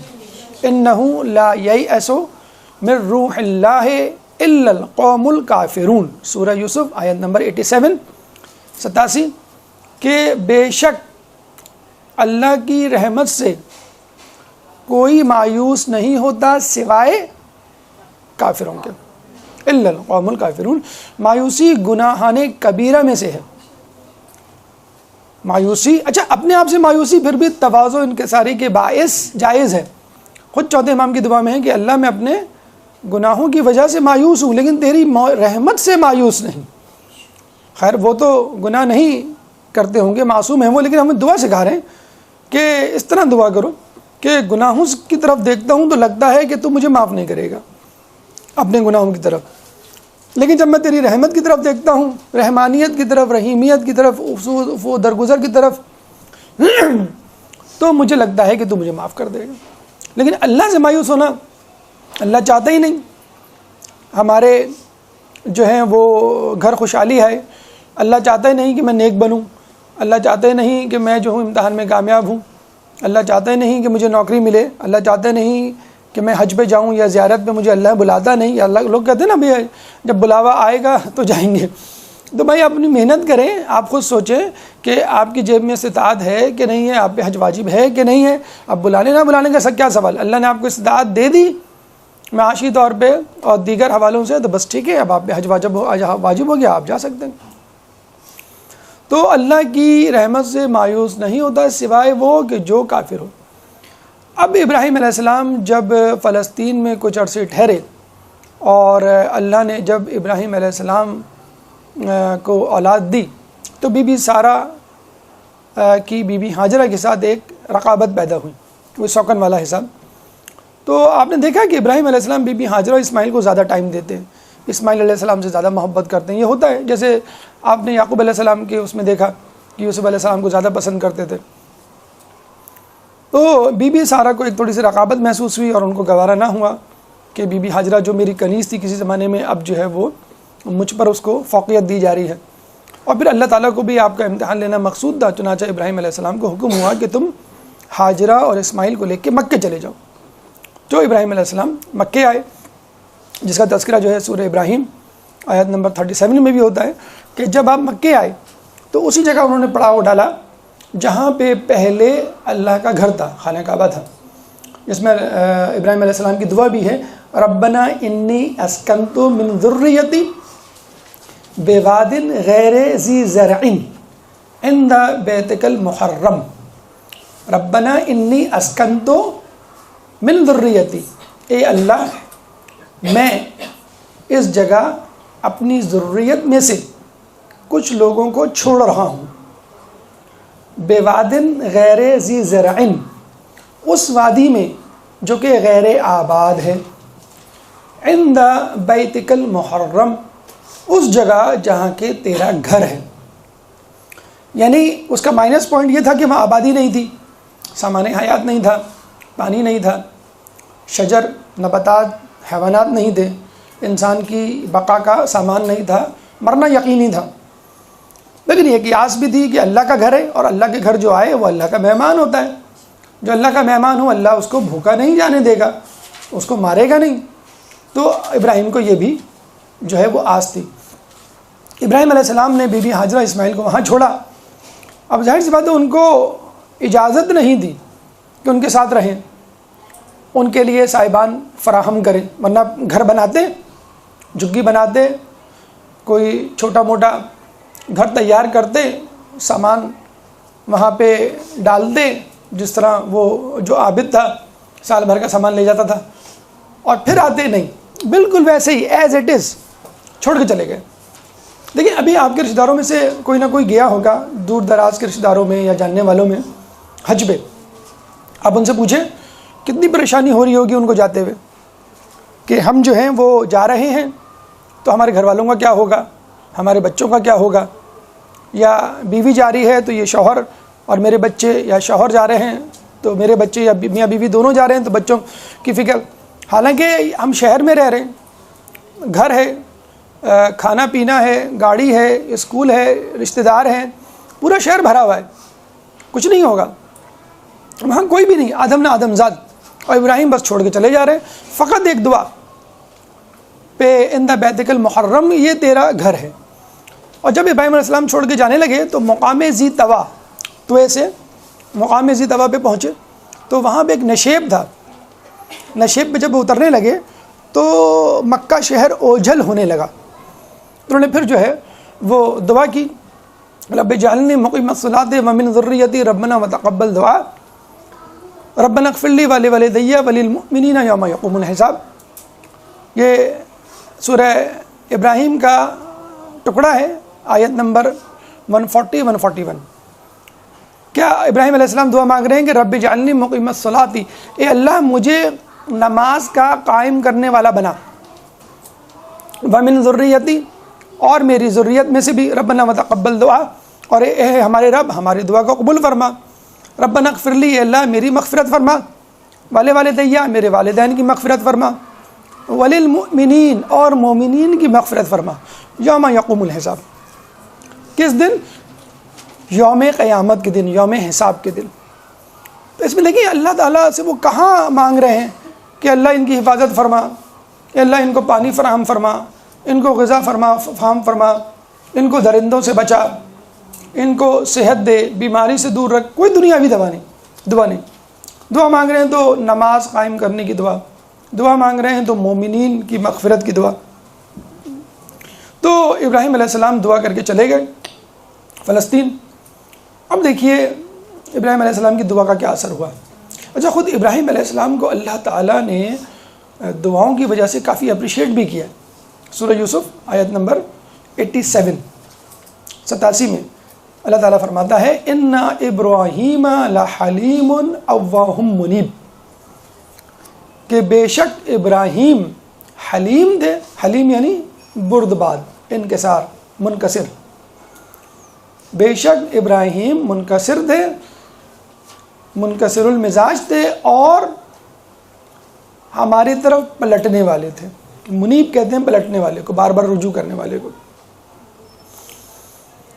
اس کے بعد بی بی ہاجرہ اور اسماعیل، اور کوئی بھی نہیں تھا وہاں پہ، عورت اور بچہ دونوں کمزور، اپنی اوڑھنی اپنی چادر کو درخت کے اوپر ڈالا، ٹہنیوں پر سایہ ہوا۔ آپ کو معلوم ہے شیر خوار بچہ کتنے گھنٹے رہ سکتا ہے پانی کے بغیر، 2 گھنٹے 4 گھنٹے۔ رونے لگے اسماعیل علیہ السلام۔ بی بی ہاجرہ وہاں سے اٹھی اور پانی کی تلاش میں نکلی۔ سامنے کوہ صفا ہے، آپ نے دیکھا ہوگا خانہ کعبہ سے تھوڑے سے فاصلے پہ جہاں پہ ہم سعی کرتے ہیں، صفا برفا 2 پہاڑ، صفا پہاڑ پہ آدم علیہ السلام اترے تھے جنت سے آنے کے بعد، اور مروہ پہاڑ پر حضرت حوا علیہ السلام اتری تھی۔ تو بی بی ہاجرہ نے کوہ صفا پہ چڑھ کر چاروں طرف دیکھا کہ کہیں پانی ہو، تو دیکھا کوہ مروہ کے دامن میں، پہاڑ کے نیچے، پہاڑ کے دامن میں پانی ہے۔ تو فوراً کوہ صفا سے اتری اور بھاگتے ہوئے کوہ مروہ کی طرف گئی۔ جب وہاں جا کے دیکھا تو وہاں کچھ بھی نہیں، پانی نہیں۔ پھر دوبارہ وہ کوہ مروہ پہ چڑھی، چاروں طرف دیکھا، تو پتہ چلا کہ کوہ صفا کے دامن میں پانی ہے. پھر وہاں سے اتری اور کوہ مروہ کوہ صفا کی طرف دوڑتی ہوئی چلی. کوہ صفا کے دامن میں پہنچی تو وہاں پہ پانی نہیں تھا. پھر کوہ صفا کی چوٹی پہ چڑھی, چھوٹے چھوٹے پہاڑ تھے دو, اور پھر وہاں چڑھ کے دیکھا چاروں طرف کہیں پانی نظر آئے تو پتہ چلا کہ پھر کوہ مروہ کے دامن میں پانی نظر آ رہا ہے. پھر اس کی طرف بھاگی. اس طرح 7 چکر لگائی.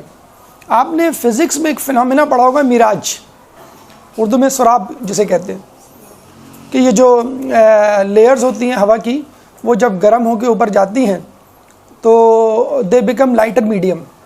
لائٹر میڈیم ہوتی ہے اور نیچے ڈینسر میڈیم ہوتا ہے. تو لائٹ جب لائٹر میڈیم سے ڈینسر میڈیم کی طرف سفر کرتی ہے تو وہ نارمل کی طرف جھک جاتی ہے, ٹھیک ہے, اور ڈینسر سے لائٹر میڈیم کی طرف جاتی ہے تو وہ نارمل سے ہٹ جاتی ہے, جس کو ہم ریفریکشن کہتے ہیں. تو لائٹ ریفریکٹ ہوتی ہے کہاں پہ؟ ڈیزرٹ میں, because of the different layers. Lighter medium ہے ڈینسر میڈیم کی وجہ سے. کثیف واسطہ اور لطیف واسطہ, اور وہ ریفلیکٹ ہو کے دوبارہ ریفلیکٹ ہو جاتی ہے, اور انسان کو لگتا ہے کہ وہاں پانی پڑا ہوا ہے. اور یہ صحرا میں بیچاروں کے ساتھ بہت ایسا ہوتا ہے کہ جو لوگ صحرا میں سفر کرتے ہیں. بہرحال 7 مرتبہ چکر لگانے کے بعد ان کو اسماعیل علیہ السلام کی فکر ہوئی. یا تو ان کی آواز آنا بند ہوئی یا زیادہ بلند ہو گئی, وہ فکر مند ہوئی. واپس پلٹی تو پتہ چلا کہ اسماعیل علیہ السلام ایڑیاں رگڑ رہے ہیں اور وہاں سے پانی کا ایک چشمہ ابل رہا ہے, جس کو دیکھ کے انہوں نے کہا زم زم, یعنی رک جا رک جا. اور وہ ایسا چلا, ایسا جاری ہوا کہ اب تک جاری ہے. اس کو دیکھ کے اللہم صلی علی محمد وعلی محمد,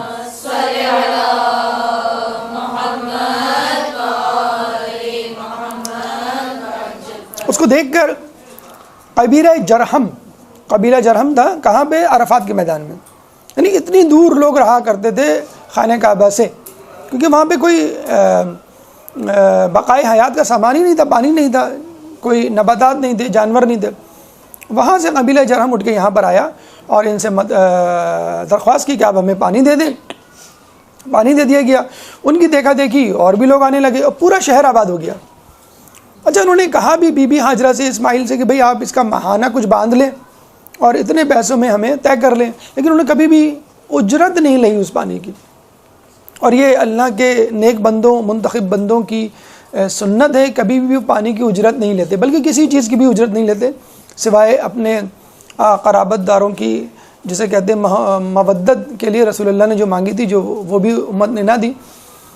آپ کو یاد ہوگا جنگ صفین میں جب مولا علی کے لوگوں نے, ساتھیوں نے قبضہ کیا تھا دریائے فرات پر, تو اس میں سے پانی خود بھی استعمال کیا اور حاکم شام کی فوج کے سپاہیوں کو بھی دیا. حاکم فوج کے سپاہیوں نے جب قبضہ کیا تو اپنے لوگوں کو تو پانی دیا, لیکن مولا کے ساتھیوں کو پانی نہیں دیا. پھر مولا کے ساتھیوں نے جب قبضہ کیا تو اپنے لوگوں کو پانی دیا اور دوسروں کو بھی پانی دیا. اس طرح کئی مرتبہ ایک دوسرے کا قبضہ ہوا. جب بھی مولا کے لوگوں کا قبضہ ہوتا دریا پہ, نہ صرف یہ کہ وہ خود پانی لیتے, دوسروں کو بھی دیتے, اور جب ان کا قبضہ ہوتا تو جو ہے وہ پانی بند کر دیا جاتا. تو یہ انبیاء کی, ائمہ کی سنت ہے کہ کبھی بھی پانی کی بندش نہیں کرتے. یہ تو فوج اشقیہ تھی جس نے کربلا میں پانی کی بندش کی اور انسانیت کے درجے سے بھی نیچے گر گئے یہ لوگ. اور آپ نے دیکھا ہوگا کہ پانی ایک ایسی چیز ہے, آپ کسی سے بھی کسی بھی وقت مانگ سکتے کہ بڑی پیاس لگ رہی ہے, ذرا ایک گلاس پانی دے دیجئے. کبھی آپ نے کہا کہ بڑی بھوک لگ رہی ہے, 2 روٹی دے دیجئے یا کھانا کھلا دیجئے, فوراً ایک لیبل لگ جائے گا, بھائی آپ بھکاری ہیں, فقیر ہیں.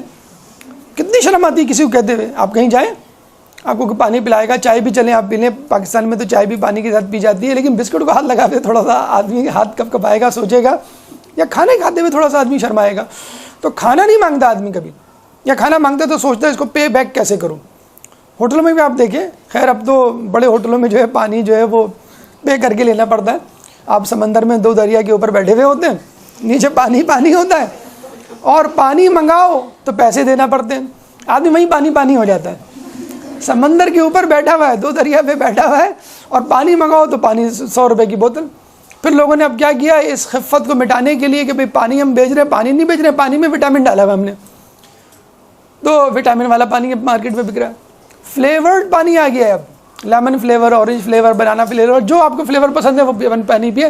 ہم پانی کی قیمت تھوڑی لے رہے ہیں, ہم تو اس میں موجود وٹامن یا فلیور کی قیمت دے رہے ہیں. بہرحال تو پانی سمندر دریا ہر جگہ موجود ہے، آپ چاہیں تو اس کو پئیں، اور شاید اس لیے بھی قیمت نہیں ہونی چاہیے تو کہ پانی کو جب آپ نکالتے ہیں تو ایز اٹ از پی سکتے ہیں، لیکن گندم، گیہوں، سبزی اور دیگر چیزیں، سبزی وغیرہ تو نہیں، یہ گندم گیہوں اناج ہے، اس کو پکانا پڑتا ہے، اس کی خدمت کی عوض آپ کو کچھ پے کرنا پڑتا ہے. بہرحال اسماعیل علیہ السلام نے اس کی کوئی قیمت نہیں لی اور وہاں پہ پورے قبیلے آباد ہوئے، اور الحمدللہ جو ہے لوگوں نے اس سے بہت زیادہ استفادہ کیا.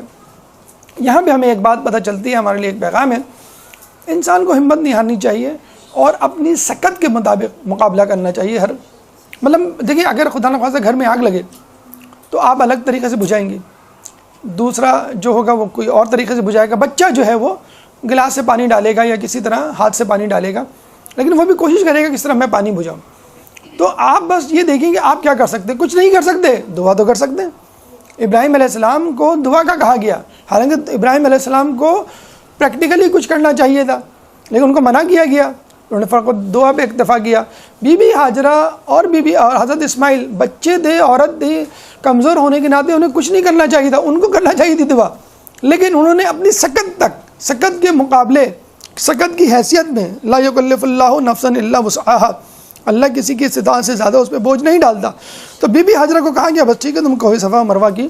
وہ بھی کہہ رہی تھی میں کیا کروں گی، میں تو عورت ہوں، میں بھاگ دوڑ کر کے کیا کروں گی. اس بھاگ دوڑ کو حج کا رکن بنا دیا، اس کے بغیر جو ہے وہ حج نہیں ہو سکتا. تو بی بی ہاجرہ نے جو کرنا تھا وہ اچھا اسماعیل کہہ سکتے تھے میں تو بچہ ہوں، میں کیا کروں گا، نہیں، ان کو کہا گیا تم ایڑیاں رگڑو. میرے ایڑیاں رگڑنے سے کیا ہوگا، بڑوں کے کچھ کرنے سے، بھاگ دوڑ سے تو کچھ ہو جائے گا. دیکھو کیا ہوا، ایڑیاں رگڑنے سے پانی وہیں سے نکلا. تو بچوں کو سمجھائیے، بڑوں کو سمجھائیے، عورتوں کو سمجھائیے کہ ہر شخص کو اپنے اپنے مقام، مرتبے اور اپنی حیثیت کے مقابلے استعمال کرتے ہوئے، طاقت کو استعمال کرتے ہوئے دین کا کام کرنا، اپنا بچاؤ کرنا. بہرحال ابراہیم علیہ السلام جب چھوڑ کے گئے تو اللہ تعالیٰ نے جس طرح معجزاتی طور پہ ان کی حفاظت کی اور جس طرح ان کو جو ہے وہ محفوظ رکھا، یہ اللہ کی نشانیوں میں سے ایک نشانی ہے. اس کے بعد اسماعیل علیہ السلام جو ہے وہیں پہ پل بڑھ کے جوان ہوئے. ہماری گفتگو کا 7واں مرحلہ ازواج اسماعیل. وہاں پہ ایک عورت تھی سامہ، وہ سامہ کا الف نکال دیں، سامہ سین الف میم ہے، اس سے انہوں نے شادی کی. تو ابراہیم علیہ السلام وقتاً فوقتاً آتے تھے فلسطین سے ملنے کے لیے. تو جب آئے تو وہ عورت سامہ موجود تھی گھر پہ، اور آپ اس سے ملے تو کہا کہ تمہارا شوہر کہاں ہے؟ کہہ لیں گے وہ تو شکار پہ گئے. کہہ لیں کیسی گزر رہی ہے؟ کہہ لیں بہت بری گزر رہی ہے. کیوں خیریت؟ یہ نہیں ہے گھر میں، وہ نہیں ہے، سنتے نہیں ہیں، چلے جاتے ہیں اور بہت دیر میں آتے ہیں، جس طرح کراچی ہمارے پاکستان کیا ہوتے ہیں، کوئی ہوش نہیں ہے ان کو، گھر کا بجٹ ہمارا آؤٹ ہوا جا رہا ہے، ان کو فکر نہیں ہے. اور میں اپنے گھر میں بڑی خوش تھی، میرے ماں باپ تو اتنا کھلاتے پلاتے تھے، روزانہ جو ہے وہ یہ کچھ آتا تھا، اور اتنے کپڑے جو ہے میں نئے نئے سلواتی تھی ہر مہینے، وغیرہ وغیرہ جو ہوتی ہیں عورتیں، شکوے شکایت کرنا. تمام عورتوں کی بات نہیں کر رہا میں. ابراہیم علیہ السلام نے کیا کہا کہ اپنے شوہر کو کہنا جب وہ شکار سے واپس آئے کہ اپنی چوکھٹ بدل لے. وہ بھی سیدھی سادھی عورت تھی. جب آدمی کا دماغ کہیں اور استعمال ہو تو پھر اس جگہ استعمال نہیں ہوتا صحیح جگہ پہ. وہ آئے تو بڑے اس سے کہا کہ ایک آدمی آیا تھا اس طرح کا، اس نے کہا اپنی گھر کی چوکھٹ بدل لیں. اسماعیل علیہ السلام نے کہا ٹھیک ہے بالکل بدل لوں گا، آپ فکر نہ کریں. تو وہ سمجھ گئے، انہوں نے چوکھٹ بدل لی اور اس بیوی کو طلاق دے دی. دوسری بیوی سے دوسری سے شادی کی. ابراہیم علیہ السلام جب دوبارہ آئے تو دوسری بیوی کو دیکھا اور پھر وہی سوال کیا کیسی گزر رہی ہے، تمہارا شوہر کہاں ہے، کیا حال چال ہے. اس نے بہت تعریف کی اپنے شوہر کی اور کہا بہت اچھی گزر رہی ہے، پہلے سے بہت خوش، زیادہ میں خوش ہوں، بہت ہی اچھا شوہر مجھے ملا ہے، بہت نیک، میرا خیال رکھنے والا، اللہ کی ہر نعمت ہے. اور آپ بتائیے میں آپ کی خدمت کیا کروں، آپ کے ہاتھ پیر دھلاؤں، آپ کو کھانا دوں، آپ کو بٹھاؤں. تو ابراہیم علیہ السلام نے کہا نہیں بس میرے فقط پیر دھلوا دو. تو ابراہیم علیہ السلام نے سواری پہ بیٹھے بیٹھے اپنے پیر کسی پتھر پہ رکھے اور اس نے پیر دھلائے اور اس پہ ان کے نشان رہ گئے. پھر اسماعیل علیہ السلام نے جب آئے تو وہ نشان دیکھے اور ان کی بیوی نے بتایا ایسے ایسے آدمی تھے. ابراہیم علیہ السلام نے جاتے ہوئے کہا کہ اپنے شوہر کو کہنا کہ اپنے گھر کی چوکھٹ کی حفاظت کرنا اور اس کا احترام کرنا. تو نیک بیوی جو ہوتی ہے وہ واقعی احترام کے قابل ہوتی ہے، رکھنے کے قابل نہیں ہوتی بلکہ احترام کرنے کے قابل ہوتی ہے، عزت کرنے کے قابل ہوتی ہے. یہاں ایک جملہ ہم اپنے نوجوانوں کو کہنا چاہیں گے کہ ابراہیم کے کہنے پر ان کے بیٹے اسماعیل نے اپنی زوجہ کو چھوڑ دیا. ہمارا نوجوان والدین کے کہنے پہ اپنی محبوبہ کو چھوڑنے کے لیے تیار نہیں ہوتا. وہ بیوی بن چکی ہے, اس کو طلاق دینے کے لیے وہ تیار ہے, اور ایک لڑکی جو بیوی نہیں بنی اس میں ہزار خامیاں کیڑے ہیں, اور آپ کے والدین کہہ رہے ہیں اور آپ جو ہیں وہ تیار نہیں, والدین کو چھوڑنے کے لیے تیار ہیں. بہرحال اس کے بعد جو ہے اللہ تعالیٰ نے ابراہیم علیہ السلام کو خانہ کعبہ بنانے کا حکم دیا. اچھا, خانہ کعبہ وہاں پہلے بن چکا تھا, آدم علیہ السلام نے بنایا تھا, نوح علیہ السلام کے زمانے میں ان کے طوفان میں وہ بہہ گیا تھا. جبرائیل نے اتر کے پوری باؤنڈری وال ان کو بتائی کہ بھئی یہ حدود ہیں اور اس طرح آپ بنائیے. ابراہیم علیہ السلام نے اسماعیل علیہ السلام کی مدد سے بنانا شروع کیا, اور اس کا تذکرہ جو ہے وہ قرآن میں بھی موجود ہے. سورہ بقرہ آیت نمبر 127, وَإِذْ يَرْفَعُ إِبْرَاهِيمُ الْقَوَاعِدَ مِنَ الْبَيْتِ وَإِسْمَاعِيلُ رَبَّنَا تَقَبَّلْ مِنَّا إِنَّكَ أَنْتَ السَّمِيعُ الْعَلِيمُ. وَإِذْ يَرْفَعُ إِبْرَاهِيمُ الْقَوَاعِدَ, اور جب ابراہیم بلند کر رہے تھے اللہ کے گھر کے ستونوں کو, اور اسماعیل بھی, وَإِسْمَاعِيلُ رَبَّنَا تَقَبَّلْ مِنَّا إِنَّكَ أَنْتَ السَّمِيعُ الْعَلِيمُ, اے اللہ ہمارے اس نیک کام کو اپنی بارگاہ میں قبول فرما. اور اس کے بعد جبرائیل علیہ السلام اترے اور آپ کو جو ہے حج کے مناسک سکھائے اور سمجھایا, سعی, ربی, طواف, مزدلفہ, منا اور عرفات کے احکامات, اور پھر انہوں نے جو ہے آواز دی لوگوں کو کہ لوگوں حج کے لیے آؤ, اللہ کا گھر تیار ہو چکا ہے. تو یہ ایک بہت بڑا اعزاز ہے جو ابراہیم علیہ السلام کو ملا کہ جو حج موقوف ہو چکا تھا, اللہ کا گھر جو پہلے بہہ چکا تھا, ابراہیم علیہ السلام نے اس کو دوبارہ تعمیر کیا. یہاں پہ ایک بات ذہن میں رکھیں اور آپ نے غور بھی کیا ہوگا, یہ جو آیات کا ٹکڑا ہے ربنا تقبل منا انک انت السمیع العلیم, دیکھیں اللہ کے نبی, اللہ کے محبوب, اللہ کے خلیل, اور اللہ نے ان کو حکم دیا کہ تم خانہ کعبے کی تعمیر کرو. اور جب اللہ تعالیٰ کے کہنے کے مطابق انہوں نے گھر کی تعمیر کر دی تو ان کو کہنا چاہیے اللہ میں نے تیرے گھر کی تعمیر کر دی. انہوں نے کے باوجود کہا ربنا تقبل منا انک انت السمیع العلیم, کہ اے رب, ہمارے رب ہماری نیکی کو قبول فرما. ہم نیکیاں کرتے ہیں, نماز پڑھتے ہیں, روزہ رکھتے ہیں, زیارت, حج, عمرے پہ جاتے ہیں, کیسے فخر سر سے ہمارا سر جو ہے فخر سے بلند ہو جاتا ہے. حج کر لیا ہم نے, عمرہ کر لیا, زیارت کر لی, مطلب سارے گناہ ہمارے معاف ہو گئے, اب جو ہم جنتی ہو گئے. آپ کو کیا پتا آپ کا حج قبول ہوا کہ نہیں, آپ کی نیکیاں قبول ہوئی کہ نہیں. تو ہمیشہ یاد رکھیے, آپ کتنے ہی دیندار صحیح, ذرا اپنے آپ سے پوچھئے آپ نے جو نیکیاں اب تک کی کیا اللہ نے ان کو قبول کر لیا؟ کون دعویٰ کر سکتا ہے؟ ابھی آج جو اپنے ظہرین کی نماز پڑھی ہے کیا اللہ نے قبول کر لی ہوگی؟ کون دعویٰ کر سکتا ہے؟ ٹھیک ہے. اچھا, اب تک جو آپ نے گناہ کیے ہیں کیا اللہ نے معاف کر دیا؟ ٹھیک ہے, اللہ نے آپ کو دیندار بنا دیا ہے, آپ ہوتا ہے کہ آپ گناہ کرتے ہیں اس کے بعد دین کی طرف پلٹ جاتے ہیں, نیکوکار ہو جاتے ہیں, لیکن اس بات کی ضمانت کیا ہے کہ اللہ نے آپ کے گناہ کو معاف کر دیا؟ تو آخری دم تک یہ بات کو سوچتے رہیں کہ آپ کی جو نیکیاں ہیں ہو سکتا ہے اللہ نے قبول نہ کی ہو. اسی طرح اپنے گناہوں کے بارے میں بھی سوچتے رہیں, ہو سکتا ہے اللہ نے آپ کے گناہوں کو معاف نہ کیا ہو. اگر آپ یہ سوچیں گے پھر کہیں جا کے اللہ تعالیٰ آپ کی نیکیوں کو قبول کرے گا. اپنی نیکیوں سے متعلق تذبذب کا شکار رہیے, شک و تردد کا شکار رہیے, یقینی صورتحال کا شکار نہیں رہیے کہ بس اللہ تعالیٰ نے جو ہے وہ قبول کر لی ہوگی. اس کے بعد ابراہیم علیہ السلام کو اللہ تعالیٰ نے ایک عجیب آزمائش میں ڈالا, ایک ایسی آزمائش جو اس سے پہلے کبھی کسی نبی پہ نہیں پڑی ہوگی. ہماری گفتگو کا نواں مرحلہ عظیم قربانی. ابراہیم علیہ السلام جیسا کہ آپ کو معلوم ہے کہ اللہ کے خلیل تھے, اللہ کے محبوب تھے, اللہ کے دوست تھے. ایک دفعہ اسماعیل علیہ السلام شکار کر کے اپنے گھر پلٹے. ابراہیم علیہ السلام کی نظر ان پہ پڑی. جب باپ اپنے بیٹے کو کافی دنوں بعد دیکھتا ہے اور جوان دیکھتا ہے تو اس کا سینہ بھی خوشی سے پھول جاتا ہے کہ میرا بیٹا ماشاءاللہ اتنا جوان ہو گیا, اتنا خوبصورت, اتنا خوبرو, اتنا طاقتور, اتنا حسین. اور دل میں اپنے بیٹے کی محبت عود کرائی. ماں بھی اپنے بیٹے کو بعض اوقات دیکھتی ہے تو وہ بڑا اچھا لگتا ہے, بڑی تعریف کرتی ہے. تو باپ جب دیکھے گا, باپ تو اپنی اولاد کو اتنا غور سے نہیں دیکھتا جتنا عورت دیکھتی ہے. اللہ تعالیٰ نے فیصلہ کر لیا کہ میں ابراہیم کو آزماؤں گا, کیونکہ ابراہیم کے دل میں اب بیٹے کی محبت آ گئی ہے. اور ہم رسول کی تاریخ اور سیرت میں نگاہ ڈالتے ہیں تو ان کے ساتھ بھی یہی ہوا کہ ان کی پیدائش سے پہلے ان کے والد کا انتقال, پھر کچھ عرصے بعد ماں کا انتقال, پھر کچھ عرصے بعد عبد المطلب کا انتقال, پھر کچھ عرصے بعد ابو طالب کا انتقال. پھر بی بی خدیجہ کا انتقال، تو پہ در پہ ان کی محبوب پسندیدہ ترین شخصیتوں کا انتقال ہوتا رہا اور وہ ان سے بچھڑتی رہیں، لیکن اللہ تعالیٰ نے جو ہے رسول اللہ کو اپنی محبت میں سچا پایا۔ اسی طرح ابراہیم علیہ السلام کی محبت اپنے بیٹے کے لیے جب ان کے دل میں پیدا ہوئی تو اللہ نے کہا میں ان کی آزمائش کروں گا۔ جس دن انہوں نے اپنے بیٹے کو دیکھا تھا اور ان کی محبت ان کے دل میں عود کر آئی تھی، اسی دن انہوں نے خواب دیکھا۔ کیا خواب دیکھا؟ کہ میں اپنے بیٹے کو ذبح کر رہا ہوں، اور یہ 8 ذی الحج کو دیکھا، اس لیے 8 ذی الحج کو یوم ترویہ کہا جاتا ہے، خواب دیکھے جانے والا دن۔ دوسرے دن پھر وہی خواب دیکھا، اب ان کو یقین ہو گیا، معرفت ہو گئی کہ یہ خواب سچا ہے اور اس کو سچا کر دکھانا ہے، سچ کر دکھانا ہے، اس لیے اس دن کو یعنی 9 ذی الحج کو یوم عرفہ کہا جاتا ہے، جس میں وقوف عرفہ ہوتا ہے، دعائے عرفہ آپ پڑھتے ہیں اور عرفہ کے اعمال کرتے ہیں اور روزہ رکھتے ہیں۔ روزہ تو خیر پہلی ذی الحج سے 9 ذی الحج تک بہت مستحب ہے، اور جو یہ روزے رکھتا ہے 9 روزے، اس کو پوری عمر روزہ رکھنے کا ثواب ملتا ہے۔ خصوصی طور پہ 9 ذی الحج کا روزہ بہت زیادہ تاکیدی ہے۔ تو ابراہیم علیہ السلام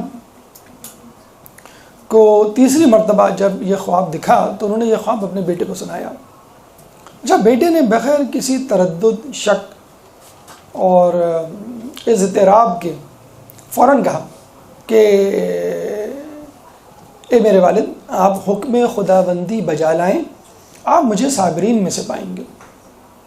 یعنی وہ تیار ہو گئے ذبح ہونے کے لیے۔ اب باپ اور بیٹا قربان گاہ کی طرف جا رہے ہیں، ادھر شیطان نے اپنا وسوسہ ڈالنا شروع کیا۔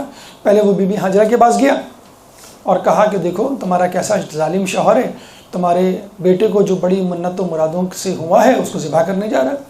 کون باپ ہوگا جو اپنے بیٹے کو ذبح کرے؟ بی بی ہاجرہ نے اس کو کنکریاں ماری۔ اچھا یہ بتائیے کہ کنکری مار کے شیطان مر جاتا ہے کیا؟ انہوں نے جو کنکری ماری ہوگی تو وہ شیطان کے سامنے کھڑا ہوا تھا ان کے، یا جب وہ مار رہی تھی تو وہ کیا گن سے مار رہی تھی جو اس کو بلٹس لگ رہی تھیں اور وہ جو ہے پیٹ پکڑ کے اور سر پکڑ کے اور پھر مر گیا خون میں لت پت؟ ایسا تو نہیں ہوا ہوگا نا۔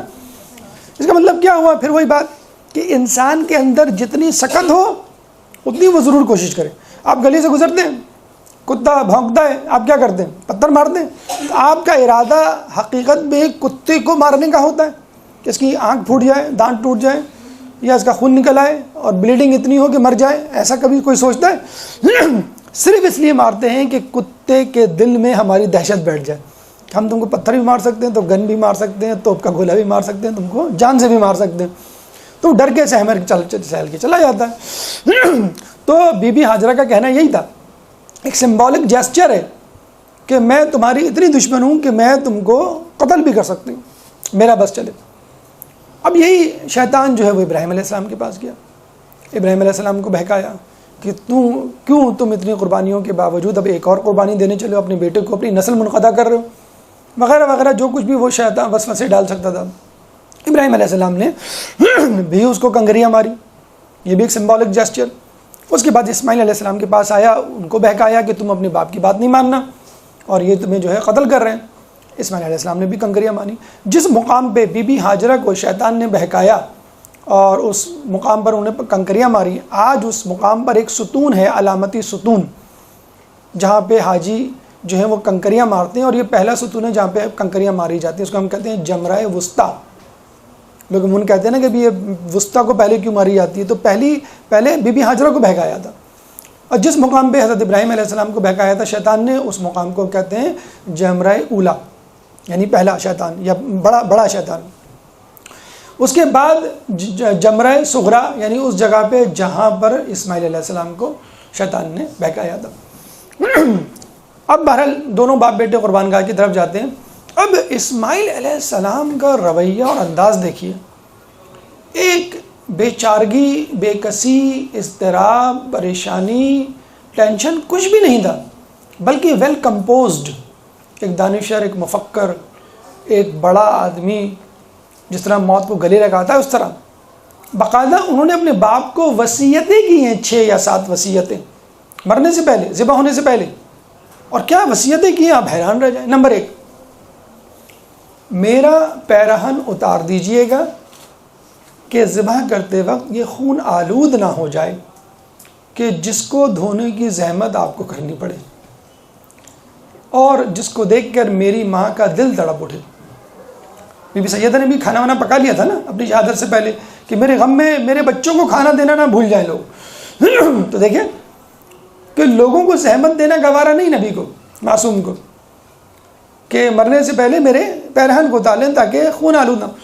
پھر نمبر 2 وصیت، مجھے اپنا پیرہن پہنا دیجئے تاکہ آپ کے پیرہن کی خوشبو سے میرے اندر ایک عزم مصمم اور استقامت پیدا ہو. آپ کے پیرہن کی خوشبو سے. اچھا، یہاں خوشبو کے حوالے سے یہ بات یاد رکھیے کہ انسان کے جسم میں 5 سینسز ہوتے ہیں نا، حواس خمسہ، سونگھنے کا، چکھنے کا، دیکھنے کا، سننے کا اور چھونے کا. لیسٹ ڈیولپڈ سینس از دا olfactory سینس. کون سا سینس؟ Smell sense. سب سے لیسٹ ڈیولپ ہے انسان میں. آپ دیکھیں کہ پیغمبر کے سونگھنے کا سینس کتنا پیک پہ تھا کہ آپ کے کرتے، آپ کے لباس کے سونگھنے سے مجھ میں استقامت پیدا ہو. یعقوب علیہ السلام کہتے ہیں مجھے اس جگہ سے یوسف کی خوشبو آ رہی ہے، پتہ چلا کہ ان کا کرتا آیا تھا. رسول کہتے ہیں کہ مجھے یمن کی طرف سے خوشبو آ رہی ہے. اویس قرنی کی خوشبو تھی. حسن حسین جب داخل ہوتے ہیں کمرے میں تو کہتے ہیں ہمیں نانا کی خوشبو آ رہی ہے. تو بیوی بتاتی ہے نانا جو ہے وہ چادر کے نیچے ہیں. تو قوت مشام، یہ olfactory سینس لیسٹ ڈیولپ ہوتا ہے لیکن اللہ کے منتخب بندوں میں بالکل پیک پہ ہوتا ہے، ویل ڈیولپڈ ہوتا ہے. 5 سینسز میں لیسٹ ڈیولپ olfactory ہے اور سب سے زیادہ آنکھ کا ہے. ویژول سینسز سب سے زیادہ ویل ڈیولپڈ ہے. اس کے بارے میں چھٹے امام نے بھی کہا ہے کہ شیطان کے تیروں میں سے ایک تیر. تو آپ خود اندازہ لگا لیجئے کہ جن لوگوں کا، اللہ کے منتخب نمائندوں کا olfactory سینس یا قوت شامہ اتنی زیادہ طاقتور ہو تو ان کی قوت سماعت کتنی طاقتور ہوگی اور ان کی قوت بصارت کتنی طاقتور ہوگی، کتنی دور تک وہ دیکھنے کی صلاحیت رکھتے ہوں گے. تو اسماعیل علیہ السلام نے ان کو پہلی نصیحت یہ کی، وصیت میرا پیرہن اتار دیں. دوسری وصیت اپنا پیرہن پہنا دیں. تیسری وصیت یہ کی کہ میرے ہاتھ پیر کس کے باندھیے گا کہ میں ہل نہ سکوں، تڑپ نہ سکوں، اور میرے تڑپنے کو دیکھ کے آپ کے دل میں ایک رحم کا جذبہ نہ پیدا ہو جائے. چوتھی وصیت یہ کی کہ میرے گلے پہ چھری آہستہ آہستہ چلائیے گا تاکہ موت کی لذت کو محسوس کر سکوں. ہم کیا کہتے ہیں بھئی جانور کو جب تیز چھری سے ذبح کرنا، فوراً ذبح کرنا، دیکھو تکلیف نہ ہو، زیادہ دیر تک نہ تڑپے. اور وہ کیا کہہ رہے ہیں اسماعیل کہ دیر تک آرام سے آہستہ آہستہ چھری چلائیے گا، میں موت کی لذت کو محسوس کر سکوں. بالکل ڈر خوف نام و نشان نہیں ڈر خوف کا. پھر کہتے ہیں کہ مجھے سجدے کی حالت میں ذبح کیجیے گا تاکہ میں آپ کو دیکھ نہ سکوں اور آپ میری آنکھوں میں آنکھیں ڈال کے نہ دیکھ سکیں اور یہ نہ کہہ سکیں اور آپ کے دل میں میرے لیے رحم نہ پیدا ہو جائے. پھر یہ وصیت کی کہ آپ آج کے دن میری ماں کے پاس مت جائیے گا، ایک دن ٹھہر کے جائیے گا، شاید وقفہ ان کے غم کی شدت کو کم کر سکے. اور 7ویں وصیت یہ کی کہ جب آپ جائیں تو میرے کرتے کو ساتھ لے جائیے گا کہ اگر وہ مجھ کو نہ پا سکے تو کم از کم میرے کرتے کو دیکھ کے ان کو آرام آ سکے. یہ کہہ کے ان کو قربان گاہ کی طرف وہ لے گئے. ابراہیم علیہ السلام نے اپنی آنکھوں پہ پٹی باندھی اور ذبح کرنا شروع کیا. ابراہیم علیہ السلام ذبح کرتے لیکن کچھ بھی نہ ہوتا، چھری چلاتے گئے لیکن اسماعیل علیہ السلام ذبح ہونے کا نام نہیں دیتے. ان کو پریشانی ہوئی، غصے میں آ کر انہوں نے چھری کو پٹخ دیا کہ تو میری بات کیوں نہیں مانتی، میرا کام کیوں نہیں کرتی جو میں کرنے جا رہا ہوں، اسماعیل کو ذبح کیوں نہیں کرتی. تو چھری سے آواز آئی کہ خلیل کہتا ہے کہ کاٹو اور جلیل کہتا ہے کہ نہ کاٹو. اللہم صلی علی محمد و آل محمد.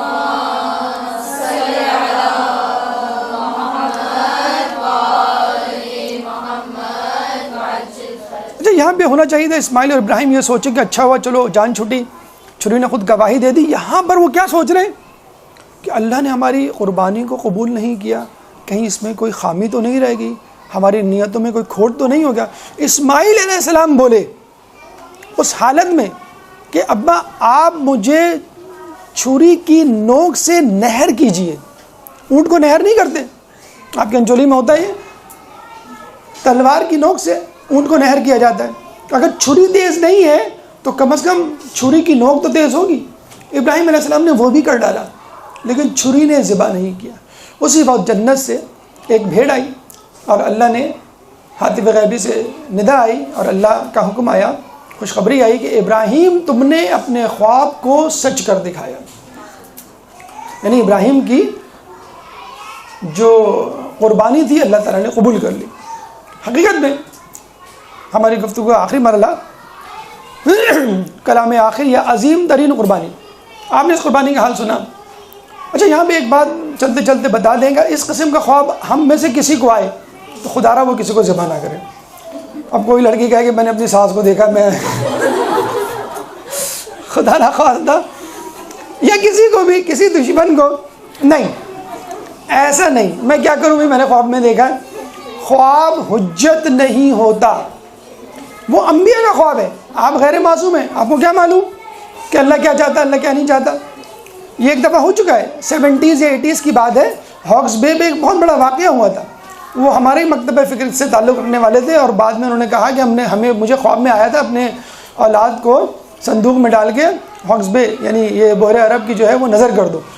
تو پھر علماء عالم سے رابطہ کیا گیا تو پتہ چلا کہ بھئی یہ غلط ہے. اس طرح کوئی آدمی کسی اس طرح کے خواب پہ کسی کی جان نہیں لے سکتا, تو خلاف شرعی کام نہیں کر سکتا, کیونکہ خواب انسان کی طرف سے ہوتا ہے, رحمان کی طرف سے ہوتا ہے اور شیطان کی طرف سے ہوتا ہے. 3 لوگوں کی طرف سے ہو سکتا ہے. نمبر 1, اگر اللہ کی طرف سے ہو آپ کو کیسے یقین, نمبر 1. نمبر 2, اگر اس میں کوئی خلاف شرع بات ہے تو آپ کو حق نہیں ہے اس کو ادا کرنے کا. ایسی کوئی بات ہے جس میں کوئی ضرر نہیں ہے, ٹھیک ہے وہ آپ کریں, لیکن یقینی طور پہ پھر بھی آپ نہیں کہہ سکتے. اچھا بہرحال اس قربانی سے ہم کربلا کی قربانی کی طرف چلتے ہیں. ہم یہ برملا کہنا چاہیں گے کہ ابراہیم علیہ السلام کی قربانی عظیم قربانی تھی, لیکن کربلا کی قربانی عظیم ترین قربانی تھی. یہاں پہ ابراہیم نے اپنی آنکھوں پہ پٹی باندھی کہ اپنے لال کو ذبح ہوتے ہوئے اپنی آنکھوں سے نہ دیکھیں, کیونکہ ان کی آنکھوں میں اتنی سکت نہیں تھی کہ وہ اپنے لال کو اپنی آنکھوں کے سامنے ذبح ہوتے ہوئے دیکھتے. کربلا کے میدان میں حسین علیہ السلام کی آنکھوں پہ پٹی نہیں تھی, انہوں نے اپنی آنکھوں سے اپنے لال کو ذبح ہوتے ہوئے دیکھا. یہاں ابراہیم علیہ السلام کا فقط ایک لال تھا جو ذبح ہو رہا تھا. کربلا کے میدان میں حسین کے 72 لاشیں تھے, 72 لال تھے, 72 جگر کے ٹکڑے تھے جو ذبح ہو رہے تھے. یہاں ابراہیم کا لال حقیقت میں ذبح بھی نہیں ہوا اور ایک بھیڑ آ گئی جنت سے اور اللہ نے قربانی قبول کر لی کہ ابراہیم بس کافی ہے, تم نے کوشش کر لی. یہاں پہ حسین کے لال حقیقت میں تڑپے ہیں, خون میں آلودہ ہوئے ہیں, ذبح ہوئے ہیں, قتل ہوئے ہیں. اور سب سے آخر میں ابراہیم علیہ السلام کو فقط اپنی بیٹی کی قربانی دینی تھی. وہاں کربلا کے میدان میں حسین کو نہ صرف اپنی 72 لال کی قربانی دینی تھی, جگر کے ٹکڑوں کی قربانی دینی تھی, بلکہ اس کے بعد خود اپنی بھی قربانی دینی تھی. اللہ لعنت اللہ علی القوم الظالمین. اللہ تعالیٰ سے دعا ہے کہ ہماری قربانیوں کو قبول فرما. اللہ تعالیٰ سے دعا ہے کہ ہمیں ابراہیم کی طرح علی کا حقیقی شیعہ بننے کی توفیق عطا فرما. اللہ تعالیٰ سے دعا ہے کہ ہم سب کو حج عمرہ زیارت کی عبادتوں سے مستفید فرما. اللہ تعالیٰ سے دعا ہے کہ ہماری نیکیوں کو قبول فرما اور ہمارے گناہوں کی مغفرت فرما. ہمیں اہل بیت کی پیروی کرنے کی توفیق عطا فرما اور ہمیں قیامت کے دن ان کی شفاعت سے بہرہ مند فرما. امام کے ظہور میں تعجیل فرما اور ہمیں ان کے انصار و اعوان میں شامل فرما. اور آخر میں ابراہیم علیہ السلام کی دعا کو تکرار کرتے ہوئے ربنا تقبل منا انک انت السمیع العلیم وتب علینا انک انت التواب الرحیم برحمتک یا ارحم الراحمین. يا مولا